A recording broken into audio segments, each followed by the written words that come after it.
Hello, everyone. Welcome back to the Gaming Mix podcast, your official podcast from Analog Stick Gaming. As you will see scrolling along the bottom, we've changed our ticker slightly there, but you can follow us, Analog Stick Gaming, everywhere. Make sure you do to stay up to date with all your gaming news, etc. If you don't know me by now, my name is Jordan, one of the co-owners of Analog Stick Gaming, and to my right, as always, but in a slightly different look than we've had previously, we have Jeff, the founder himself. How are you doing, sir? I'm trapped in a tiny box. I can't get out. Yeah, I'm doing pretty things good. are going to look slightly different with the show over the next few weeks. We've just kind of changed some stuff on the back end, and so certain things may change here and there. But, we look forward to hopefully doing some fun stuff with the show that we haven't been able to do previously. So please look forward to that if you enjoy the Gaming Mix podcast. This, of course, is episode 92, and I believe we once again want to talk about some movies before we get to the gaming this week. And this one's a fun one, and one that I hope is an IP that we get to see some sort of video game of in the coming times. But why don't you kick us off, Jeff? Sure. So have you seen it? I have, yes. Okay. Yeah. So, yeah, it's been out for a little bit, so we'll talk a little bit about the story and kind of where it's going. But I actually just went and saw Masters of the Universe earlier today, and it Well, was that was really good. perfect timing. Yeah, it was yeah, it was like it's 4:32 right now, and it was 11:45 when I went and saw it. Nice. And Yeah, it was excellent. Like it's kind of like the He-Man movie that I don't know if they could have really done one better, like because the major criticism of the original one with Dolph Lundgren, who makes an appearance there in the film as a little cameo, is that they ran out of budget and therefore had to pivot the movie to take place essentially in the real world.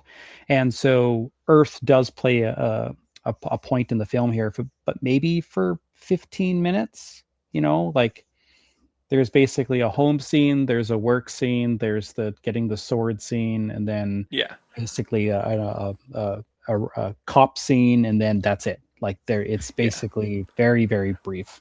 Yeah, Earth is definitely a much smaller component of the movie this time around, and as Yeah. you said, that original movie, they had budget constraints. They had, Well, they spent it obviously, all on Skeletor's throne and yeah, that whole throne room, yeah, basically. and But they obviously had technology constraints as well. But there is, they used some CG in this one and some yeah, interesting effects here and there. But it doesn't. It never looks out of place, in my opinion. Like no, this is a like good-looking movie. yeah, like it looks fantastic. I mean, like it's kind of weird. Like we don't get too much of the real life stuff, but also we don't really get to see Eternia too much. Yeah, Like we see like the training yard, we see like the bridge to Castle Grayskull, we see like the city from like the plane basically. But no, they do a really good job with this, and I think one of the things that they do really good is that the movie doesn't do that. Prince Adam and He-Man are two separate people, and nobody yes, knows. Like they skip all that stuff, and it's smart because like it doesn't play to being a good thing when the person has to disappear and whatnot. It doesn't play to that the strengths of what they're trying to do with this film, and they do a really good job. I mean, I love how everybody gets their names because when these were toys for kids, so they made the names very like a kid would name them. I mean, I wouldn't be a bit surprised if some execs kids actually named the toys, you absolutely. know. And so obviously we're going to get more of the characters in the next one, like was it the Stratos, we'll probably get him in the next one. Yeah, The yeah, for merman sure. guy will get that, but we have like Brandman and Fisto, and they make the jokes like, you like the fist people. It's like, no, no, no, I don't. No, I don't. Like they make all the jokes, and even how he gets like He-Man, his name and stuff like that is really interesting too, because like again, it's meant to be, what if a 10-year-old named these? And that's exactly Yes. what you get here. And so they do Yeah. a really good job with like the transition from young Adam to Prince Adam, and him getting back and whatnot. I still don't know exactly how they got to Earth.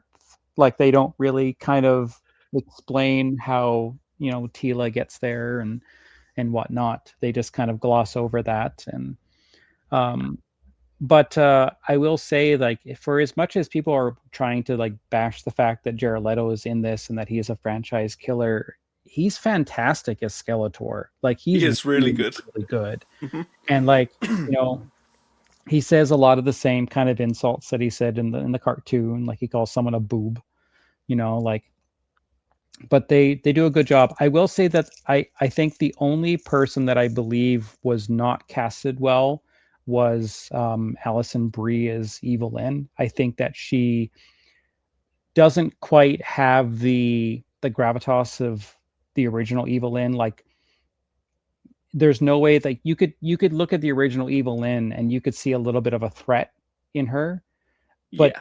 I don't get that with Alison Brie. I think that the it was the, she was not good in this role. Like she doesn't fit what Evelyn would represent on So her I own. I agree with you. My question would be, is that more to do with the writing than it No, is her performance? it's not necessarily her performance. It's well, I mean, kind of. It's I don't buy her into being Evelyn. That's Like fair. I just don't see like I don't know. I think it's that you would need somebody with a little bit more of like they steal the room kind of presence, Yeah. you know.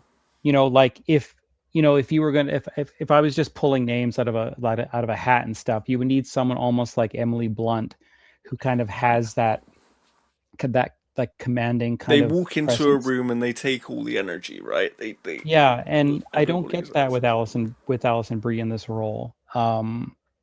Like she fits to what they're trying to do with that Evelyn, but I just that was the only part of the film that I can say was like not terribly like captivating. yeah, Like it kind of pulled me out a little bit, but I really like the guy that played He-Man.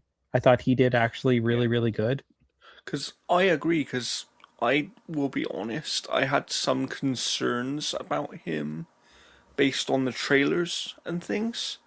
But yeah, I think he was a good fit for both the Prince Adam side of things and also the He-Man side of the role. I think he was really good. Yeah, no, like, and I was glad that Cringer talked. I was glad that they didn't take that away.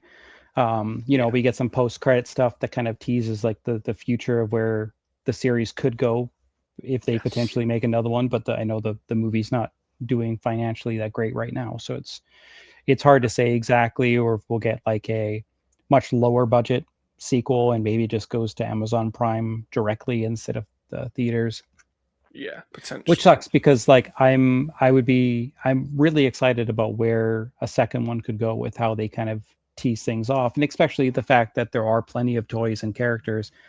Yes. Yeah. And again, like Mattel may look at this and go, hey, the toys made us, this much money. We want a second film because that's what these are for, essentially, is Mattel makes these Yes. deals to make the toys. Like people don't know, but generally Marvel makes more money off the toys than they do the Spider-Man films themselves. That was Yeah. the reason they made those deals in the first place, is it was nothing to do with the box office of Spider-Man because they share that with Sony, but the Yeah. toys make them a ton of money. Yeah. But And I also think, to be fair, there's one thing to be said about this movie of if they can keep it in theaters long enough, at least over here in the UK, the summer holidays for schools are coming up soon. And once you've got kids off of school that want something to go and see at the cinema, you know, go and watch with their friends or even younger children with their parents, like this could be one of those that actually becomes a bigger hit over time if they're willing to keep it in the theaters long enough, I think. Hmm. Yeah, like we went So, to a showing today. It was like 11:45, so it was just like a matinee, but it was like it was me and Rebecca and one other person. That was wow. basically we almost had a private showing. Um, but no, like it is a very, very good He-Man. Like it represents the cartoon so well. Like, and if I recall correctly, like the outfit he gets at the end when they do like a 6 month later is the outfit he had wore in the new cartoon. Like the well, not the new cartoon, but the cartoon that came after The the first continuation. series.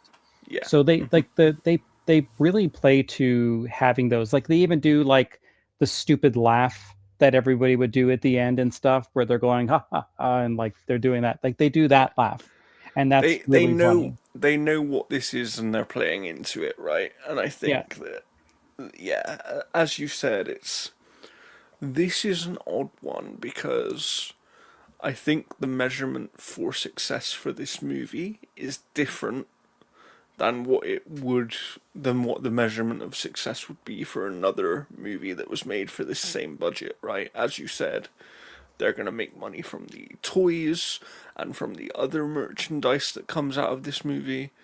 They're going to make money from people signing up eventually to like Amazon Prime to watch this thing, assuming that it does go to Amazon Prime. yeah. It's only made 65 million so far. Yeah, yeah.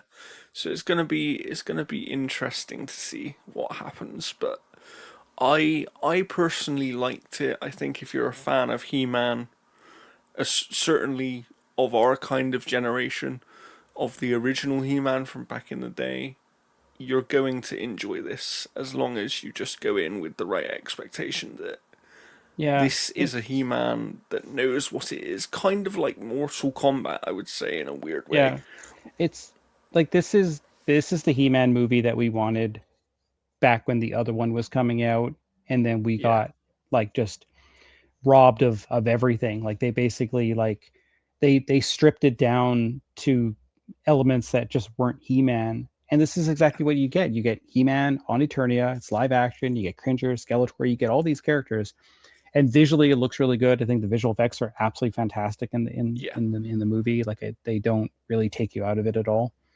But yeah, very very good movie. Fantastic. We, of course, do have some gaming news, but before that, we should probably have a word from our sponsors, one of Yeah. whom is still our sponsor, but we are working together to sort the issue right now. However, what I can say is that Vitcher, who is one of our sponsors, who we don't currently have a link for, will be providing a very good deal, I have been told by their person. So look Nice. out for that in the future. Yeah, so one of our other sponsors, obviously, is NordVPN. They're still running their deal right now, same one that has been running for the last little couple weeks there, and that's 75% off. Plus, you get 3 months extra. So you get the best and fastest VPN on the market, a stable and encrypted internet connection, and your all-in-one digital security app for just basically a couple bucks per month depending on your region. And also, if you keep up with that subscription after that 30 days, that's when we start actually seeing a little bit of income. So you can basically browse the world's internet and also help us at the same time. Yeah, absolutely. Make sure you do that if you need a VPN. I do highly recommend it. I've used it myself. So make sure you check out NordVPN if you do need it. And obviously, if you can, use our link, which is in the description below, or in many different places on the website, anywhere that you see the NordVPN logo banner. Click it, takes you straight there. You're all good. It's ready to go. Now, we have lots of gaming news to talk about. Obviously, it's been a big week, as you will Mhm. know from what I assume Jeff's thumbnail will be. There was many Who knows? amazing announcements and game shows and all these different sorts of things. and we will be reacting to all of them, including the Xbox showcase, but we'll leave that one till last because it has three big pieces of news that are tied to it. However, before we get to any of those showcases, I think there's a couple of smaller pieces of news that we wanted to cover. So, where do you want to Sure. go with one of those, Jeff? Alrighty. So Nintendo is reportedly likely to come away with very little, if anything, when its lawsuit against Pal World developer Pocket Pair concludes later this year. Nintendo and the Pokemon Company filed this lawsuit against Pocket Pair in Japan in 2024, alleging that Palward infringed on three patents related to monster catching gameplay, all of which were initially filed by Nintendo and the Pokemon Company after Palward's initial release. Initially, Nintendo and the top TPC called for an injunction against Palworld that would block its release. In response, last summer, Pocket Pair confirmed that it had made significant changes to the game due to the patents, such as removing the ability to summon pals via pal spears, which limited the scope of the lawsuit not just to the Japanese market, but also to older versions of the game. As reported by GamesFray, both parties appear to have submitted their evidence, and court presentation is planned for October 1st, with opinions expressed on November 9th. However, because Nintendo and the TPC amended the scope of their claims so that the case is limited to older versions of Palworld before Pocket Pair made changes, restricted to sales only in Japan, they are in line for limited damages or really nothing at all. Even if, which is far from a given, Nintendo overcame all of the unusual hurdles, or the usual hurdles, defending its patents against Pocket Pair's invalidity contentions, proving infringement, and ultimately proving that any damage was caused by the alleged infringement. The most that it could get is likely around 5 million in Japan, the equivalent of around 30K USD, GamesFray reports. This litigation is no longer about anything serious in commercial terms. It's about a hypothetical injunction that doesn't appear to current product versions, and if anything, a small damages award for a period during which Pocket Pair generated limited new sales in Japan. To put the potential 30K settlement in the context, Nintendo's most recent annual report stated that it had made a $40 million loss from patent litigation in its last business year. Pocket Pair recently confirmed that the 1.0 version of Palworld will release on July 10th. We are fully committed to delivering a deeper, more involved, and definitive Palworld experience worthy of a full launch. So this is so funny that like Nintendo's almost going to lose more money actually fighting this than they're actually going to win. Because again, like Palworld's gone in and said, "Hey, all current versions of the game don't have any of the things you're talking about." So, like, Yeah, it's basically like, hey, this is now irrelevant. Everything that you were claiming doesn't matter anymore. So, and Nintendo have again, like it's effectively wasted their time. yeah, and I mean, like the thing about it is like there's tons of other Pokemon style games that have you catching creatures in a ball. Like it's not Absolutely. like Palworld's like the only one to have like done this or anything, or whatever the case I, is, and I think, as we've said previously on the show, I think the the truth of the matter is what has really happened is, hey, Power World was really, really successful and it was making a lot of money. And because it was making so much money, Nintendo went, oh, we've got to try and do something to stop this. Because it's actually capturing part of our audience. And I think that's where their problem came from, you know? well, Nintendo should probably sue Nintendo then because Bokopia is taking a lot of the Animal Crossing audience, so we can't have that. Or True. maybe they'll go after Very true. Dinkum,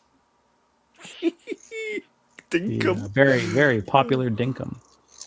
I But do like Dinkum. I did play Dinkum. It was good.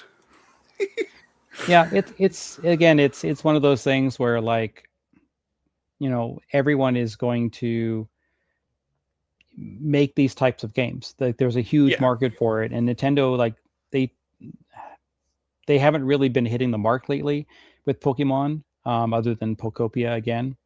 But in terms of like a traditional Pokemon game, it's been a while since there's been one that's been like universally loved. Yeah, that's very true, actually. That's not even something I thought about, but you are absolutely correct there that Pokemon is a franchise that's had its fair shares of sort of ups and downs in the recent years, and there are some that certain sections of that fan base have really liked, and some that other sections of the fan base have, hated. So, so yeah, it's not been the great time for Pokemon, and there are definitely more competitors to that style of game now than there have been in the past. So, I get it, but I'm glad that Nintendo clearly aren't going to be successful here in any way. Hmm. Thankfully for that.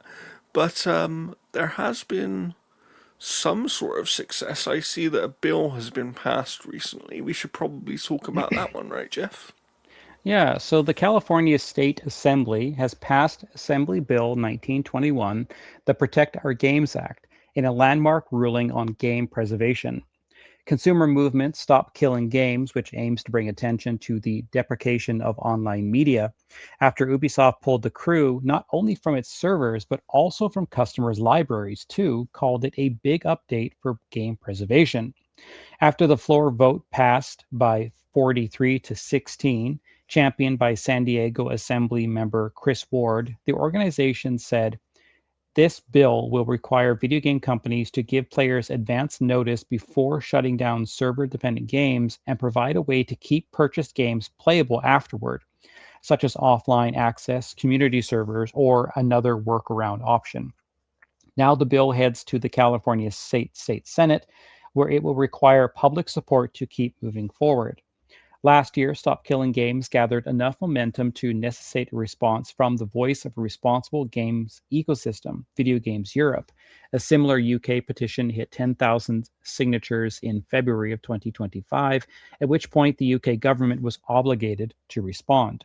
However, while the UK government said it recognized concerns raised by video game users regarding the operability of purchased products and are aware of issues related to the lifespan of digital content, including video games, it has no plan to amend existing consumer law on digital obsolescence.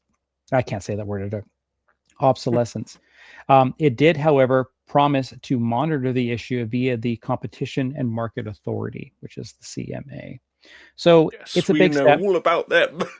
Yeah, it's like again, it's a big step, but it is just kind of like the beginning of like kind of a major battle going forward now. Yeah, because it's ultimately a drop in the ocean, right? Because this this industry is a worldwide industry. So unless there's some sort of blanket protection in every single region, it doesn't really matter at the end of the day. Like it's not to downplay this because it is a big step and it will help to bring that fight to the forefront, I would say. But we have such a long way to go on this kind of protection stuff. So hopefully, over the next few years, we see some more significant changes. I would like to see that, especially with the games that we have coming, and there are, of course, many of them. So now I think we should transition into talking about the first show from last week, which is Summer Games Fest, of course. Jeff Keighley was over there with his summer showcase, and I'll try and bring him up here just so we can sort of scrub through it and do some different things. So give me one moment Yeah, like I've got while I just hit that button. the list here, the stuff Nice. that we've got. Right. So here it is, and then I can scrub through it as and when we want to see things. So we should probably start off with this one, shouldn't we? Yeah, so this one here, like the one thing that kind of ruins the surprise for this one is the fact that when you know what RE Engine looks like, you know Yeah. it's an RE Engine game. It also doesn't help that one of the cafes down the street is French for the Oui? like Qui umbrella est-ce? cafe. Yeah, absolutely. Absolutely. So, you're the American who called But Hopefully this yesterday? the is The audio is not sister too of the man loud on the here. third floor. Ah, I just want to, if you probably haven't go a Brigitte seen little de probably this, go Paris. this is It's a so brilliant. little nice to lower on meet you. audio. Okay. It's Slightly freezing. lower. There we Come go. in. But yeah, so this Come in. is We don't want you to catch a cold. the trailer for the I Resident Evil hate to Code say Veronica it, but remake, which is your just called brother Resident is Evil Veronica now. Yeah. quite hot. Because it I sounds like maybe they're In we gonna go. do some much bigger changes with this game based on things I've read since this reveal, but I knew very quickly, as you said, as soon as you see like, oh yeah, this is an Yeah, RE and then engine game. she makes the joke Look of at like, that it's guy. like a boulder came through here. He's made such a mess again. But Think. yeah, no, like I just it's, cleaned it and up a week I'm ago. very curious if they're gonna make It's Steve like a like boulder super rolled annoying through here. still, or if they're gonna make Huh? him like somewhat competent. Ah, the delightful Yes, yeah. whiskey.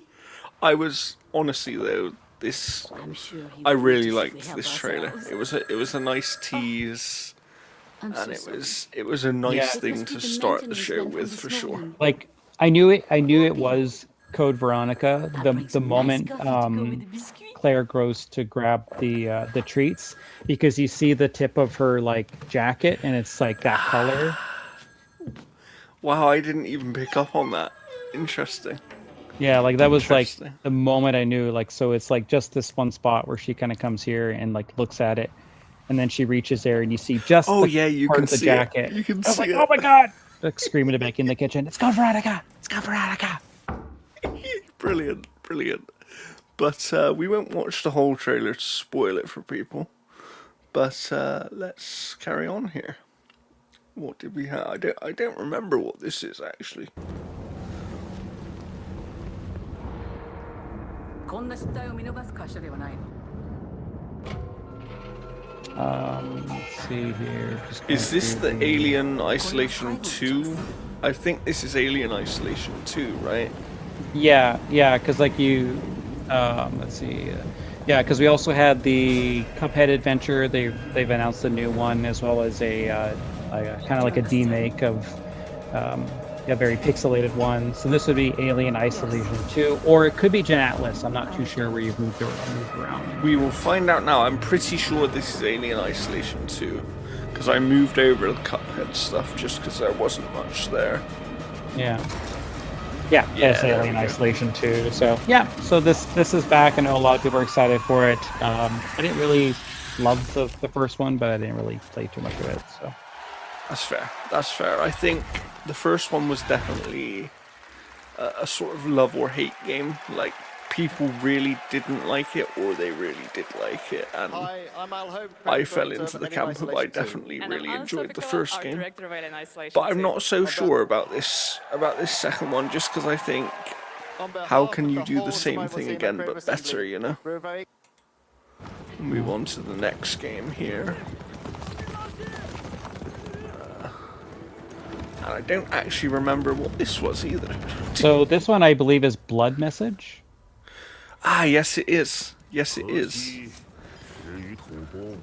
I heard from our good friend Keith Mitchell and Scott Adams, who were both at Summer Games Fest in person, that apparently this one surprised a lot of people who actually got to see a bit more of it, and they were quite impressed with what they got to see from the game. And I must say, from watching this trailer again, like, this looks like a fairly promising game. If this is actual gameplay shots here in some of this trailer. Yeah. See, like, here's the thing. It looks really good, but Xbox had a trailer that makes me more excited to play in this era than anything this game could do. So, like, Fair. I'm sure it's Fair. going to be good. I'll definitely play it if I can, but I'm way more excited for the other title. Fair, we'll get to that later on, but let's keep scrolling through here, see what we have up. Next this was the controversial announcement, wasn't it? Stranger Than Heaven. Tupac lives! Tupac lives! So they have, Tupac is... Tupac is going to be in Stranger Than Heaven, yes, alongside Snoop Dogg. But obviously we did get the release date as well, which is January the 15th. So this is probably the first AAA game to be releasing in 2027, because I wouldn't imagine there's a AAA game releasing before January 15th. Yeah, I'm not too sure. No, like it looks good. yeah. Like I wouldn't say like I'm super excited to play this, but if I get the chance to, I definitely will. Yeah, that's fair. That's fair. I mean, I'm excited, but I'm excited as an RGG fan more than being excited in this specific game, if that makes Even sense. for RGG, like I'm more excited to play Virtual Fighter Crossroads. I actually agree. I actually agree, yeah, that I'm much more excited in Virtual Fighter. Like, especially with, I'm sure we'll see it in here at some point, but with the story stuff they're doing. And then we had Dead Astronauts with some sort of game. I don't remember what this one was. Hicks? Oh yes, yeah. Where everyone was like, "That's not how you spell that." Hex? Yeah, there we go.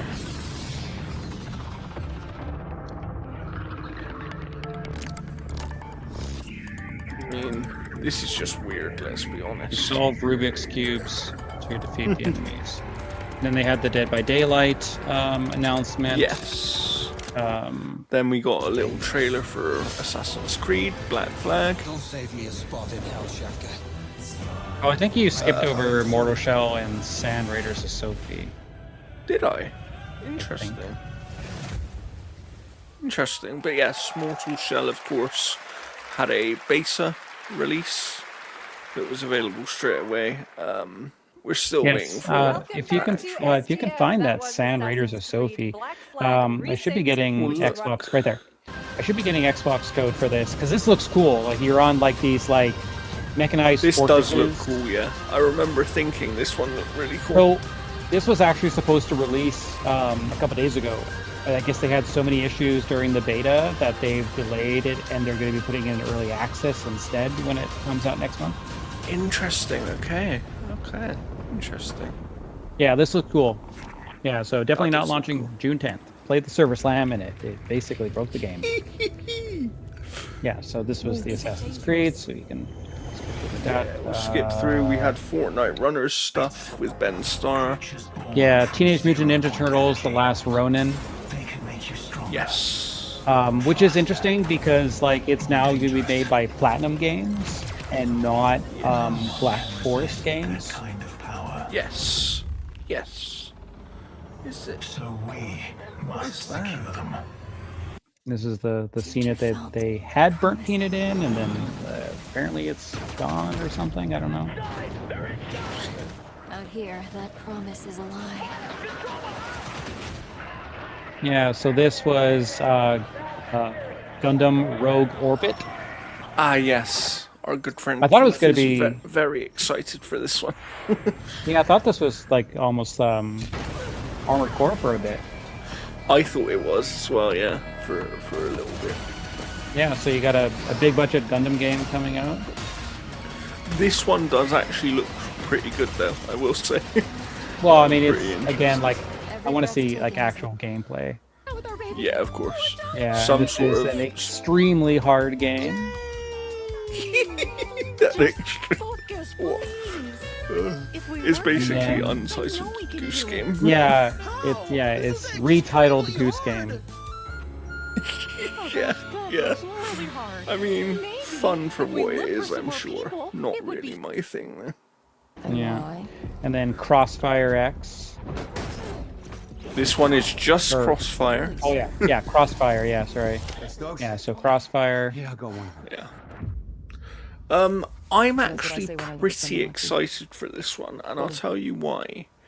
This is being made by the studio called That's No Moon, which was founded from previous Call of Duty developers who basically left Call of Duty because they wanted to focus more on the single player campaign stuff, and obviously Call of Duty moved away from that. So them being allowed to do this in this new, well, in this kind of reimagining of the Crossfire IP, I think could be really interesting. and I'm always down for You guys don't a understand narrative-driven sort of military style game.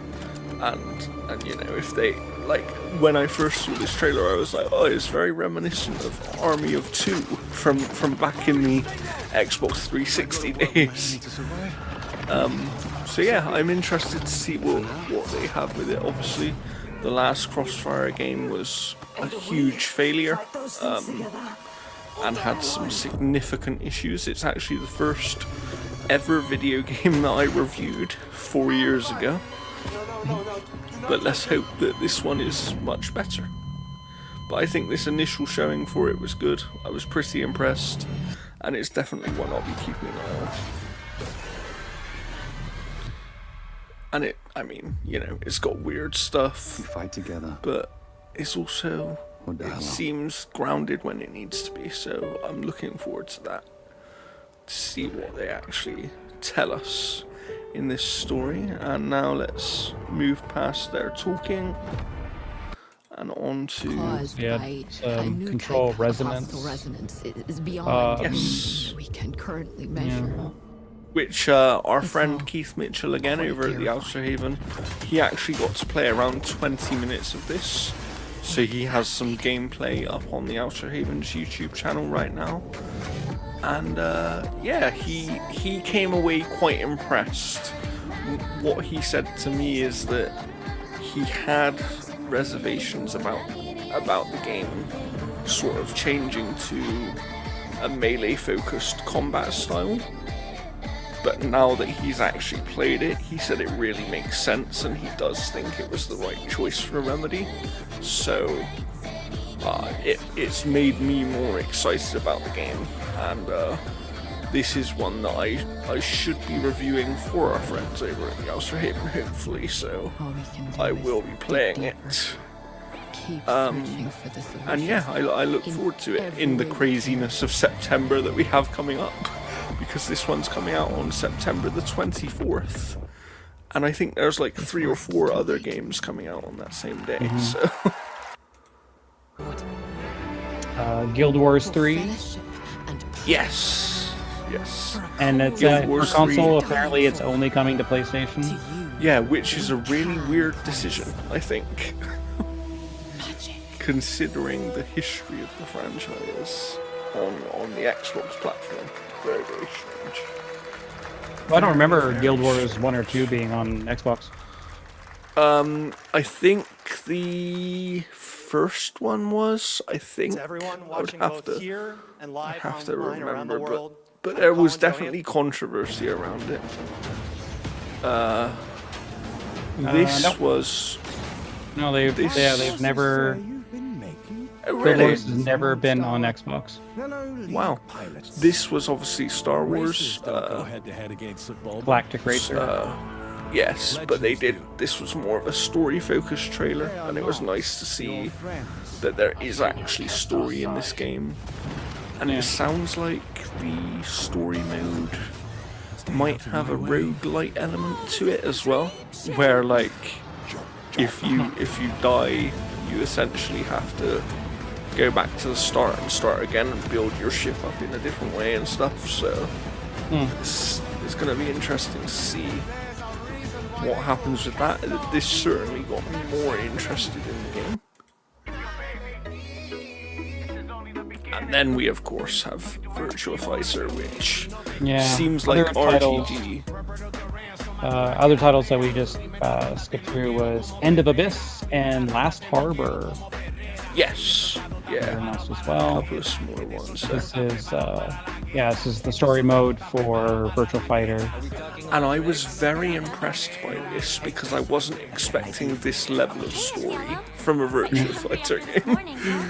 And I say it in my article that I wrote up over at the Outer Haven about this one. If they can pull off the RGG level of storytelling, but with great fighting game mechanics, I think this game could be a really special game. Because it looks good. Like I'm impressed. Yeah. I am impressed. It's me. It's and then they did actually do a separate show. What I want to know about that, like that scene there, I want to know whether you're playing that or whether it's just cutscene. Almost kind of So- reminds me of like Rise of Honor. I think it was that Jet Li game for Yes. PS2. Yes. Yeah. But yeah, I'm just really interested in this. Because like I say, it looks like they have that RGG level of storytelling and presentation from a cinematic standpoint. But they're basically making a fighter instead of, you know. You're... Madam Sue? You play the part of a fighter, but you are lacking in kung fu. Yeah. Really cool. Really cool. Can't wait to see more of it. And then, what do we have here? Unknown. Oh, this is, This is RuneScape. RuneScape Dragon Wilds. Yes. Which actually looks pretty good, I'll be honest. You know, this is the kind of game where I was like, yeah, I might play this with friends. Might play it with friends. And then what else do we have here? Soul Frame. Soul Frame, yeah. which we just... I'll go back a little bit so we can actually see some of that. They build. They stride boldly into the unknown. Claiming Did I dominion. just... Really? Yeah, he went back to Dragon Wilds. Oh! What's that game called? It Orbitals? shows up in the Nintendo show as well, but Orbitals is the one. Yeah, that's what just played there. There we go. So yeah, that's what plays. Then we have... Alas, find me, Yeah, this is the Soul Frame. or I'll find Yes. I kind of feel that this game is going to kind of get lost in the shuffle I with all think these so types of as well. games. I think so as well. Yeah, I agree with you. Obviously Grounded. To Brook Hollow Park. Into the Abyss. Then we have Mafia, the Old Country DLC. Man of Honor, yeah. A roll of the dice. Can you imagine working on something for... Then we have Jeff Keighley talking. I have Oh, devoted this my is life the Yeah. game to facing death. Yeah, from this the original creator of Assassin's Creed, right? Souls, Yeah, it's 1666 corrupted by their gifts, Amsterdam. Yes. tilting the ancient yes. balance. This is Pretty really- excited for this one because, from what I understand, this was actually a game at that last. he was working on Their debt is due. back at Ubisoft back in the day. And then, for whatever Every reason, choice, didn't every breath happen. Certain things has happened led with me to it, this moment. and he ended up As the getting moon back bears witness, control of the IP, I take and the now first he's step. finally able to make the game My and time release it. has come. And I believe on PC, I think there is actually a demo available for this game. Yeah, so, it's a prologue, yeah. So, you know, go and check that out. We of course then have the announcement of the Soul game, Oh, you want to play a game? Well, that's great. We're here at Summer Game Fest. This is all about playing Soul games. Perfect. Genesis. 100 years have passed. I mean, it's Bloober Team. Your legacy. I'm interested. Yeah, and Bloober Team's also making a Star Trek horror game too. But I call Yeah, which could be really interesting. pain is all. Next up is Lords of the Fallen 2. Yes. Little bit ahead. There it is. Yeah, I'm super pumped for this. The first one is so good. Yeah.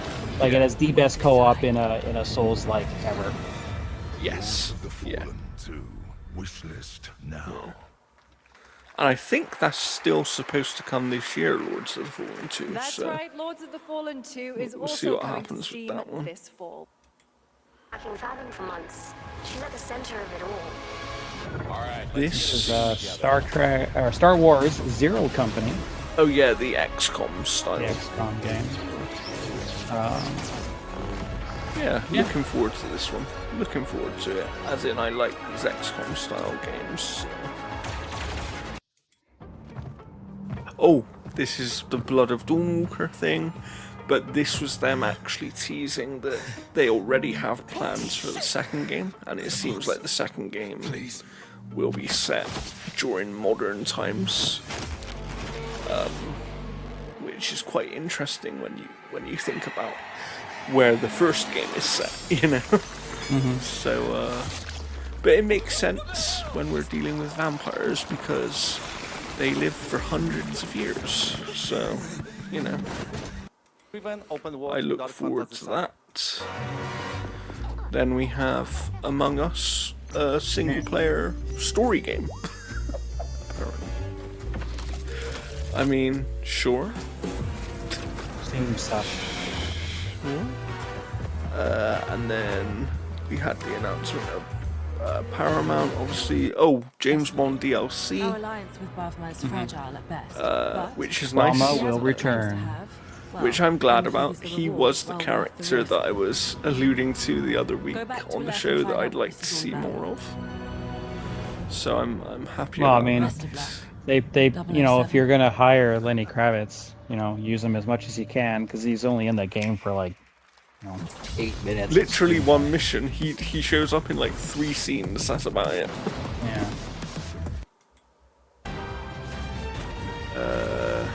Ion 2? Yeah. And then skip forward ahead a little bit here. This is the Monster Hunter Wilds Ascendance. Yes, this is the their big expansion. DLC pack, which looks really, really good. Yes. Yeah.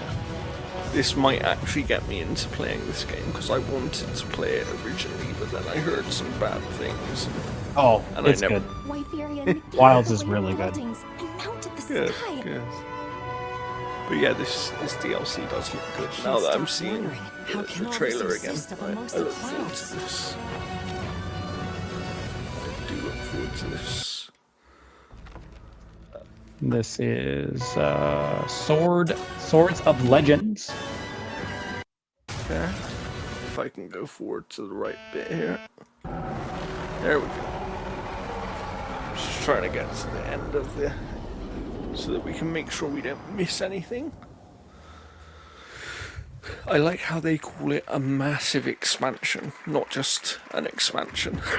You know it's Well, they have so much free DLC, right? You kind of have to prove, like, you know, prove the point home. So, but yeah, Swords of Legends, like this kind of reminds me almost kind of like the Zhuan sword kind of like vibe of, you know, of kind of what they're doing here. So I'm super excited for this.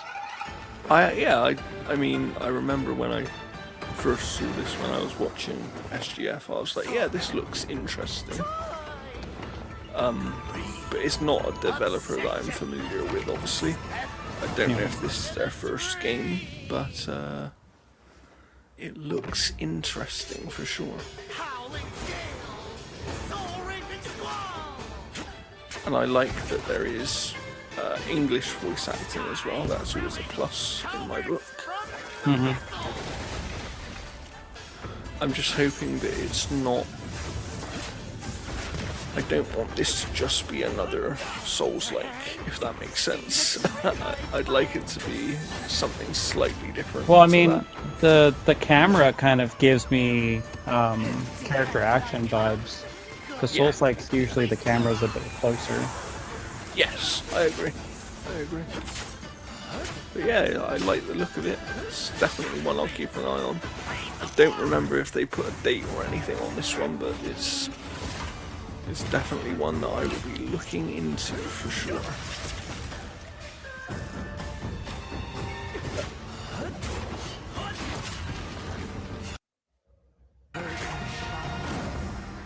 dream is over.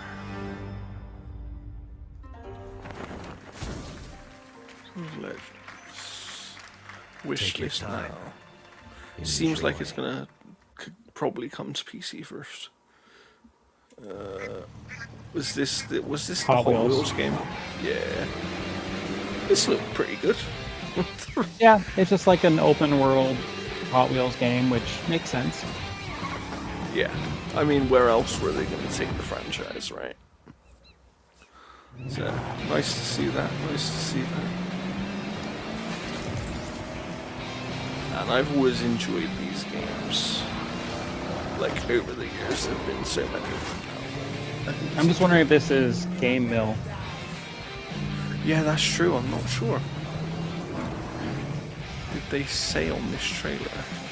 Does it say anywhere? Oh, it's Milestone. Okay.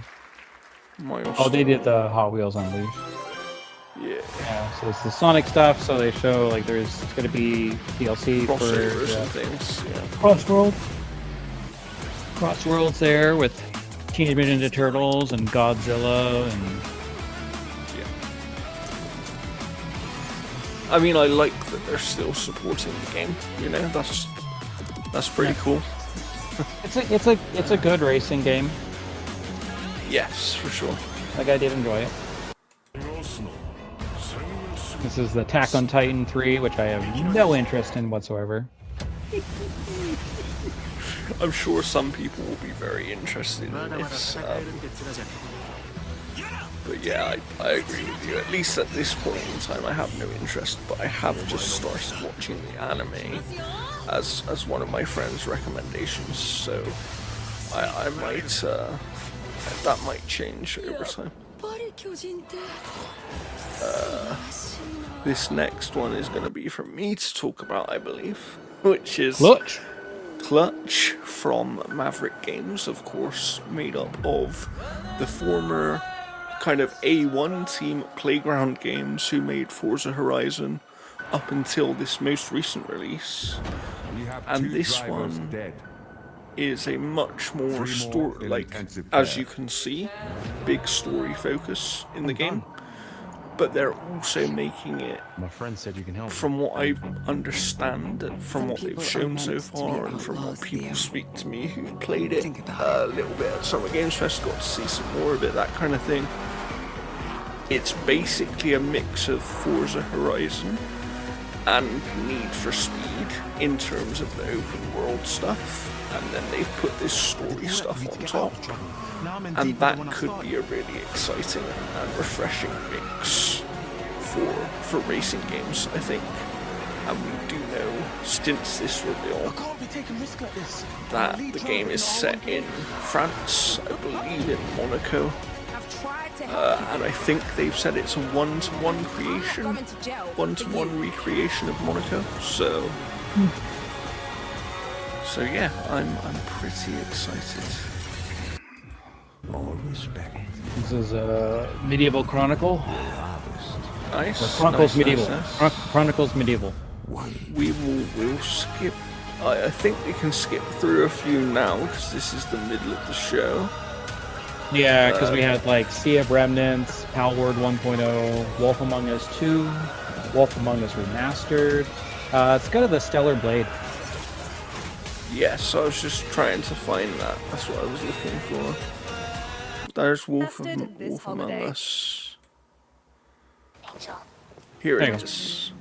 So a lot of people are upset that this game apparently used some AI generation in this overall trailer. I mean, considering how early they are probably in development, I wouldn't be a bit surprised. Oh yeah. I mean, I was surprised that we even got like a trailer for it, considering how early this is likely in development for.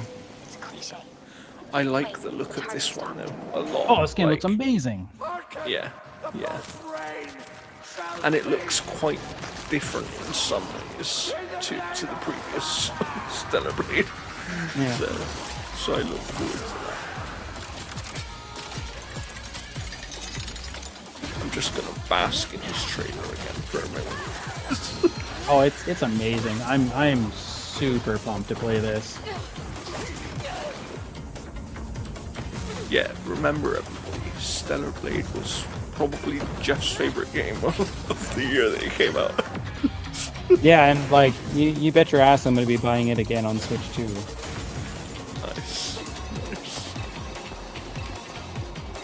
I just like the environment as well. Like, this is very, very cool. I want these guys to make an actual Ghost in the Shell game, like a good one. That would be really cool. That would be really cool. Because they got her in like the white bodysuit and stuff, and like it feels very like again, like I'm a huge fan of, you know, Mesno Shiro. Like I got his artwork literally behind me and over to the other side as well too. So I'm a big fan of Ghost in the Shell. Yeah, this looks so good. Like, now that I'm watching this trailer again, I cannot wait for this game. It looks great. I do wonder how early this really is though. It'd be interesting to see, like, is the game going to look significantly different by the time we actually play it? Yeah, and it's not going to be console exclusive as well too, so it's likely going to hit Xbox as well. You would assume so. By the original team that's here today.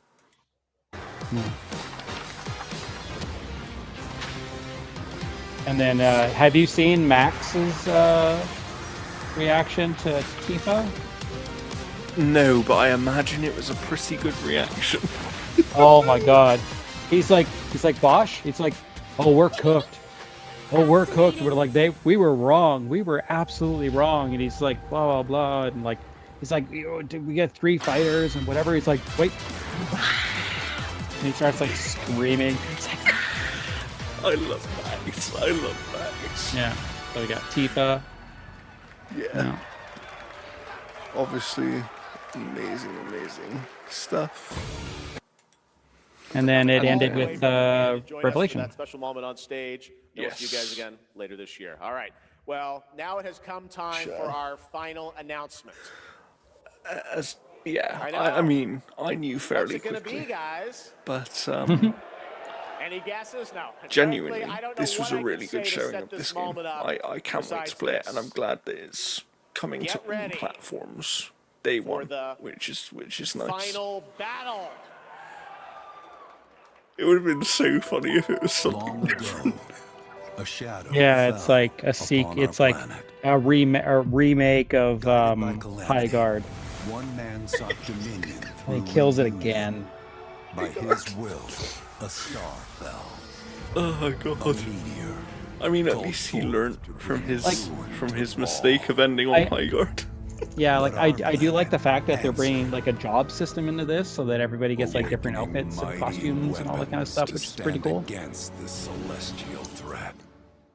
Now, So I agree. I'm like this I'm- looks excellent, and like fight. I'll probably end up still Long story getting it short, on world's in PlayStation trouble. just because Has been for I've a got while. the other two So what there. are we waiting for? There's Let's continuity, get Sephiroth right? There's beating up a continuity. Plus, there might even be like save file bonuses too. Yeah, true. Very true. Where are we dropping, boys? Let's go to Midgard Tower. Final Fantasy Battle Royale. Oh, Funnily enough, though, I play the shit out of it. Funnily enough, though, this wasn't actually the only Final Fantasy game revealed this weekend, which probably surprised people. But we should Yeah, this probably looks talk about it by getting to the Nintendo Direct, right? These things don't distinguish between Where do we want to begin with the Nintendo Direct, which of course did come after the Xbox Showcase. We're gonna leave the Xbox Showcase till the end. Yeah, toss in there. I don't have the list up for that one. I didn't cover it. I will bring up the Nintendo Direct here. Peggy, from 4 days 18. ago. And we've got nice time codes here as well, so that makes it easier. This I have no interest in whatsoever. Rhythm Paradise. Yeah. I mean, Rhythm Groove. I'm sure it will be some fun. It's made by the WarioWare guys, and I've never liked the WarioWare games. Paradise Groove. Yeah.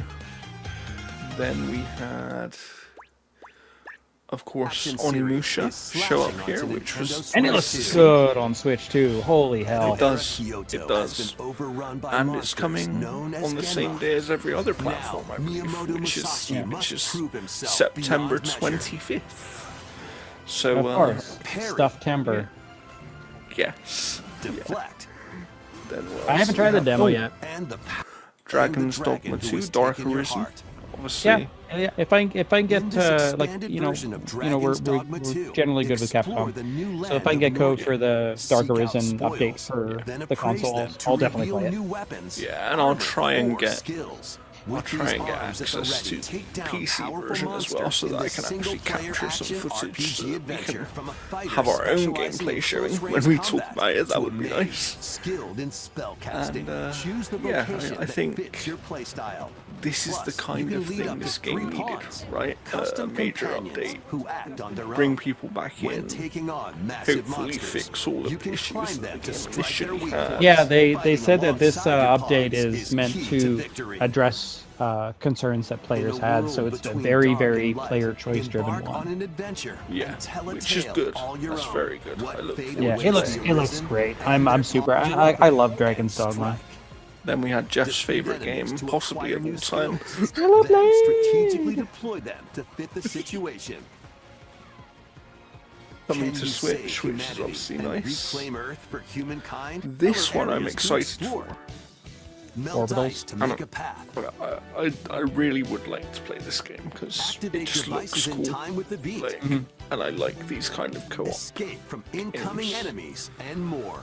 I don't know, there's something about the art style with this one that really captures me. Work together locally or online using GameShare. And you can use the GameShare system. Nice. Crisis of the cosmos. Big Walk. That seems like one of those creator. That's such a streamer game. Yeah. Lost with friends. I have zero interest. Walking and talking adventure. One Piece, I'm actually somewhat interested in this, surprisingly. Like a One Piece sort of restaurant simulator. Cool. Craft the menu. Cool. Decorate it to your liking. What else do we have here? Oh, Pokopia update. Pokopia. Yeah, the underwater thing. I told Becky that you could build underwater now, and she's like, and then what else do we have? Oh, Fire Emblem. yeah. Oh my God. Like when they showed like the Egyptian kind of like that kind of character, or whatever, I was like, oh, she looks cool. And then they're like, yeah, she's one of the main characters that you get to play as. I'm like, fuck yeah! I'm so playing as her. Oh my God. I can't wait for cosplays. Yeah, definitely. Dietrich, a swordsman, ever on oh, hey, look, it's Alucard. I guess my this week from my gaming confession to be that I've never played a Fire Emblem game ever. A musician with her I'm so pumped for this. The funny thing is, like, I'm more of a Xenoblade fan than a Fire Emblem fan, but the design for this game blows the doors off a Xenoblade game. I was so disappointed when I saw that trailer. Yeah. I do actually look like it doesn't look like they took like the technological leaps that I was expecting for the Switch 2. Yeah, for sure. So we've obviously got some of that. Then we've got Ninjala 2, whatever that is. Some DK challenge stuff, barrels in, which is limited time. DK challenge is trying to keep me interested on the Donkey Kong game. Survivors. This I'm actually kind of interested in, even though it's basically just a reskinned Vampire Survivors. From the makers of Vampire Survivors, Jujutsu Kaisen Rumble. I am kind of interested in this, onto Nintendo Switch 2. Just to see up to 8 players can how it compete actually online plays for the top spot in this what this Survivors Royale. kind of twist on the formula. Yeah, I played that new Survivors game that's on Xbox Game Pass where you play as like melee fighters. It was okay. You can add a rule to your run, including ones that hinder other players. Lords of the Fallen showing up humanity. again. Master brutal melee combat. Oh, I'm so Devastating excited for Lords of the sorceries, Fallen 2. Oh my ranged god. attacks. I will say I'm surprised this one's coming to Switch because it looks pretty good as well. Yeah, like it has the best online of any Souls-like game. For a god to fall. Lords of the Fallen What I'd 2 like to see is support crossplay. That would be nice. Yeah, I'm so excited. Because if they support crossplay, we'll Enter a definitely play darkly together. elegant world based on the story of Lies of P Pinocchio coming in to Switch Lies as of well. P. Yeah, I still got to play through The most recent that and the entry in the expansion. I legendary bought them after Devil they May added Cry that series is slashing arcade its mode. way onto Nintendo Yes. Switch 2. Obviously, Plays near weird It's one, like Devil May Cry 5. in 2026. My god. Enter a mystical era. I have no recollection of this game at all. I know the property. I've just never engaged with it. It kind of reminds me of that like Dragon's Crown kind of way that they've done the character animations and like the look of the game. Yeah. But So have enhanced resolution and I was frame quite rate. happy to see this. Like, yeah, enhanced versions. I'm finally going to play through the third one's DLC that came out. I just never got around to beating it. So I'm going to restart the DLC when in December when the Xenoblade 3 gets the remaster there. Nice. I mean, I wish that Nintendo would work with at least one of us. We're in 2 different regions. There's also a variety of other content added to each of the 3 games. Yeah, I look forward to trying More these details out. will be revealed. Yeah, I think I'm new I think I'm blades in gonna the wait. second one too. Fuck yeah. Yeah. I think what I'm gonna do, The because digital version of Oh, yeah, Xenoblade new Chronicles game. Definitive Edition, Nintendo Switch 2 Edition. if I pause that for a second, I've only ever played basically a little bit of the first Xenoblade Chronicles. Yeah. And I did like it, but I just didn't have... I wasn't really in the Nintendo ecosystem at the time, so I played it on a friend's system, and then I just never got around to it. Yeah. But as soon as I saw this, I was kind of like, oh, okay, maybe now is the time, you know? Yeah. I liked the first one, but I love the second and third one, and I don't like Xenoblade Chronicles X at all. Fair. But then they announced, of course, a new Xenoblade game. I hate the character designs in this. I don't think any character looks even remotely interesting. I don't think the technological jump is there for this is essentially Nintendo's best tech team. Yeah. I don't know, It like doesn't feel like a generational leap, right? No, like I thought I would be like jumping out of my chair for a new Xenoblade game. Yeah. And I'm just not I'm not excited. Well, It looks like the designs of like Fire Emblem from like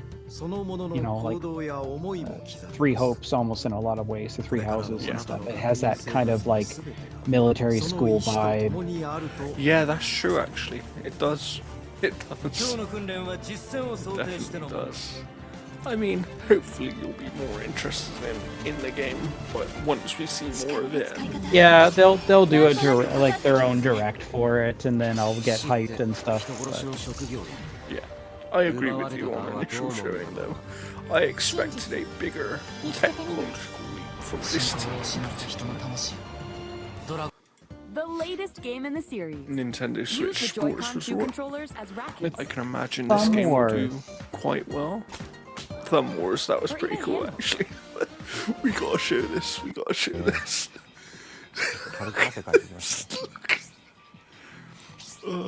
And you can make your thumb bigger by holding it down. Like,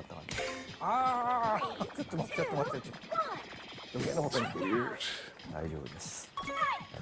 RuneScape again. The Dragon to meet.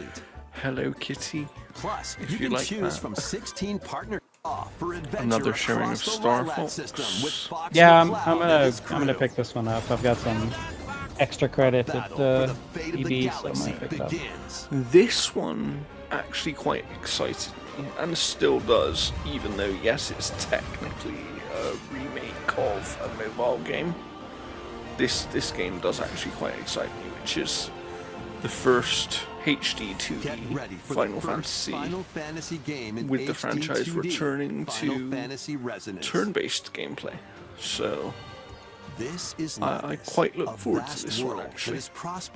And it is coming to all platforms, but it was revealed here at the Switch Direct, so at the Nintendo Direct.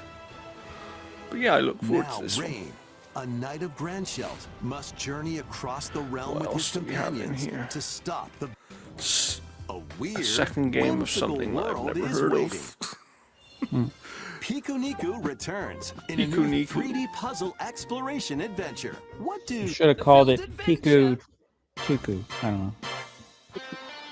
Most of that Dragon Quest Monsters, like the monster collecting game. So basically, Dragon Quest version of Pokemon.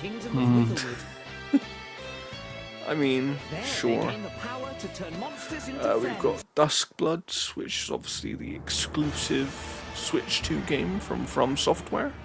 Yeah, this one I'm very interested to see how well it's going to do, just because like the Switch cost, you know, like even like people who are like desperate to play Pokopia and stuff are like, I don't want to spend $700, you know, like. Yeah, very true, very true. I will say that my friend Creator Fighting Cowboy, who obviously is known for his action gameplay and his love of Souls-like games, he picked up a Switch for the first time just because they announced a network test for this game.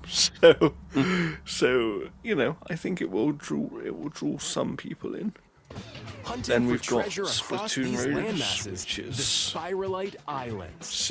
It has single player stuff. During your treasure hunts and cool. attacks automatically. I mean, I'm not really a Splatoon person. For extra height.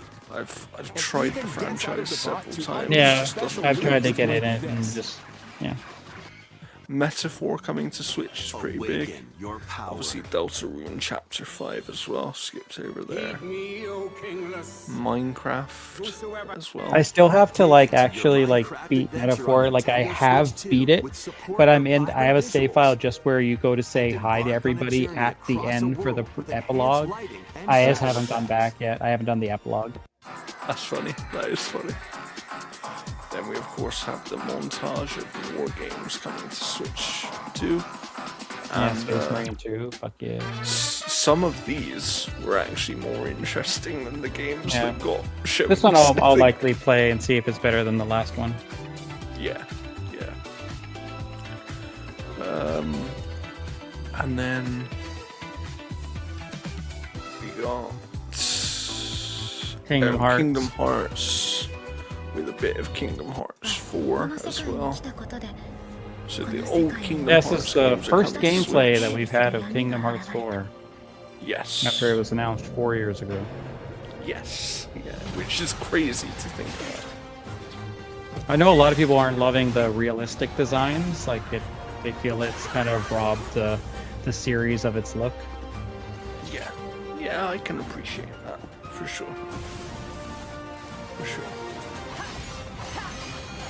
I mean, I'm glad they've finally shown gameplay though. I think if they had showed this game again without showing any gameplay, you know, there would have been... Well, people needed to know it was real, because like 3 took frickin' forever.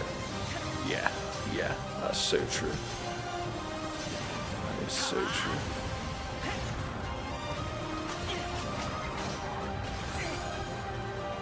Like it looks fine.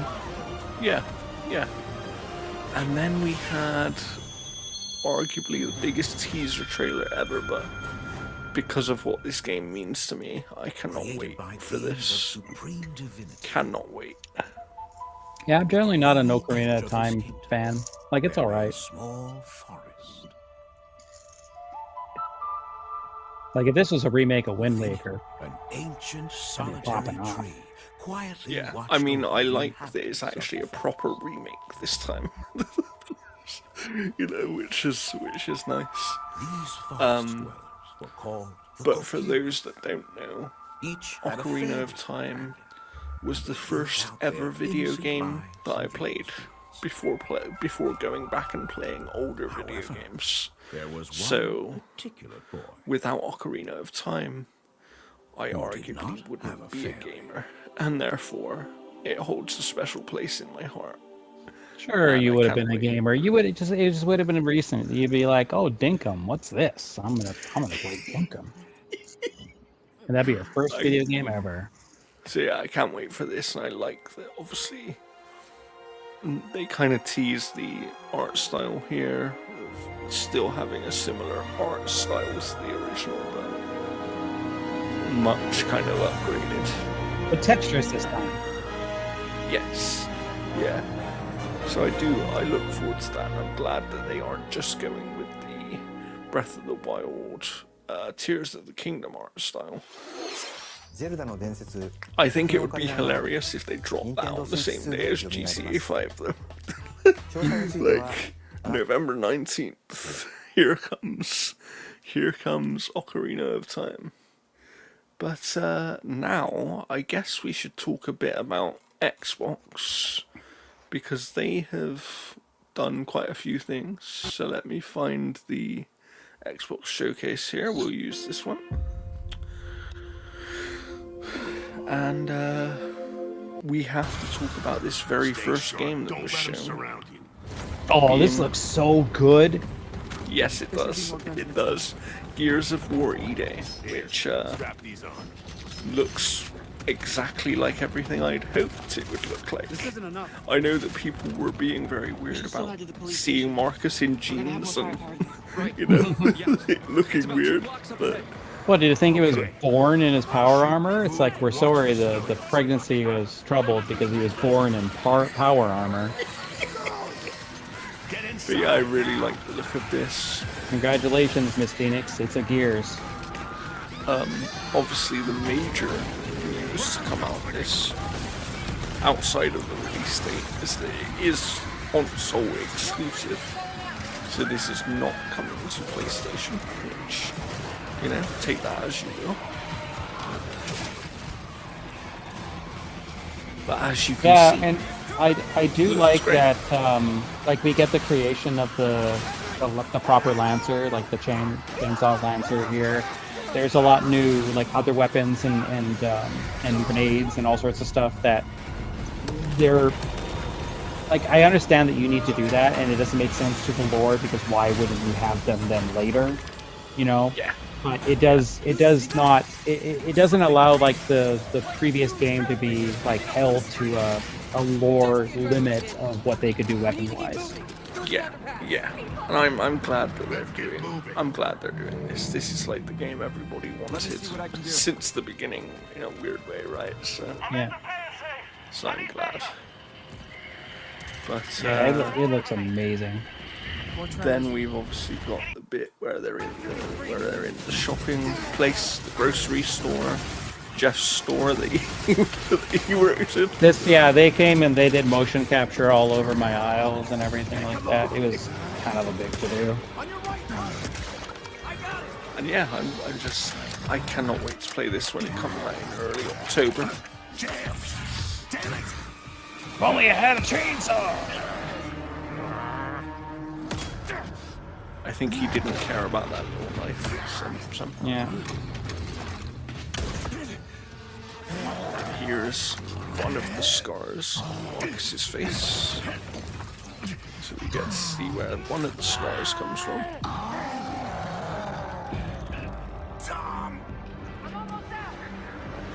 Guys, I'm over here dying. Look at my health bar.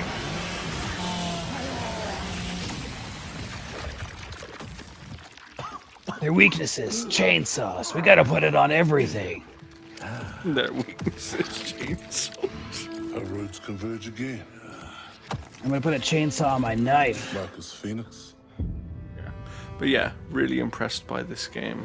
I can't wait to play it. Wait, hold on. When they say console exclusive, I think everybody loses their mind. Yeah, multiplayer. Yeah. That'll be great. looks great. This looks it looks really amazing.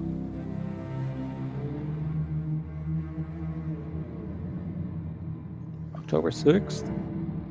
And then we have Asha Sharma come on, do a little bit of talking. And she, of course, says that it's going to be console exclusive. For the past 25 years, games that brought Which I players think, together and games that define for the health of generations. the brand, is probably Xbox was the right built on decision. a spirit of creativity and heart. And as we return, will be There it is, the console core exclusive. of Xbox is great games, and that's what today is all about. We're going to show you more I than mean, it 25 is. titles from There were creators some around pretty the good world, games in this show. followed by our I would Gears actually Direct. argue that Enjoy the show. Xbox probably had the strongest showing again this year. Yeah, and she was a good speaker. Yeah, very good speaker, yes. And here we had a new cast reveal for Fable. Hayley Atwell, of course, from Marvel movies. And the voice of Tomb Raider in that remake trilogy. Yes. Yeah. And she's playing the villain. She is the villain, yeah, which is surprising, but I'm pretty happy that they've clearly gone big on the cast for Fable, which I like. This is a good trailer, and we'll show some more Fable later because they did actually do a gameplay showing as well. So we'll have a look at a bit of the gameplay later on. That's coming out on February 23rd, I believe. Yeah. And then we had Halo, the remake of... Which apparently this was running on a PlayStation 5 Pro. It was, yeah, because this trailer was supposed to be in the PlayStation showcase originally. Like, why would you put that in a PlayStation showcase? I have no idea. Like, that is the dumbest thing ever. Yeah. So apparently it was Asha who basically pulled it. And there were some reports, and because we'll talk about the console exclusivity thing and stuff when we talk about news in a moment. But there were some reports that she actually tried to pull Halo and Fable from releasing on PlayStation as well, but she couldn't do it because of contractual agreements. Whether those reports are true or not, we'll never actually know. But given how bullish she's been over certain things, it kind of wouldn't surprise me if she did try to do that. So yeah. No, it's nice. Like it's they're even adding like a bunch of missions before the start of the game, which is interesting. Yeah. So maybe we won't have the attack on the ship where you come out of, cryo. This I'm really excited about. This obviously isn't an Xbox game, but will be day one on Game Pass. Yeah. And it's the Plague Tale spin-off, which looks way more combat focused than the previous couple of games. Yeah, very excited for this one coming at the end of August. Made by the Flight Simulator team.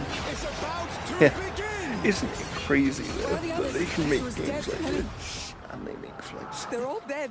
Move. It's almost like teams can swap genres. Yeah. Well, you couldn't have said, "Hey, Lenny, you know those ancient death curse rumors?" Well, no, it looks really good. This looks good. I'm impressed by it. I really liked the last Plague Tale. So yeah. And then of course one that everybody loved.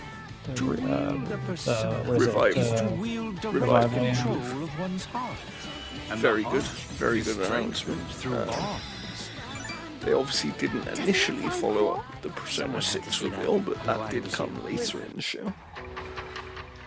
We had State of Decay 3 as well, a re-showing of that. With actual gameplay, which is nice. Pushed back against the night. Glad that they actually showed it, because it just seemed like vaporware at this point. Yeah, I agree. Become more dangerous than ever. And that's coming next year. Then we got the Sea of Thieves update, which is basically allowing you to make your own content within Sea of Thieves now. Well, they got to get rid of the ability for people to like snipe and join anyone's server by just like like green sniping them in a way, because like creators just can't really do anything with it.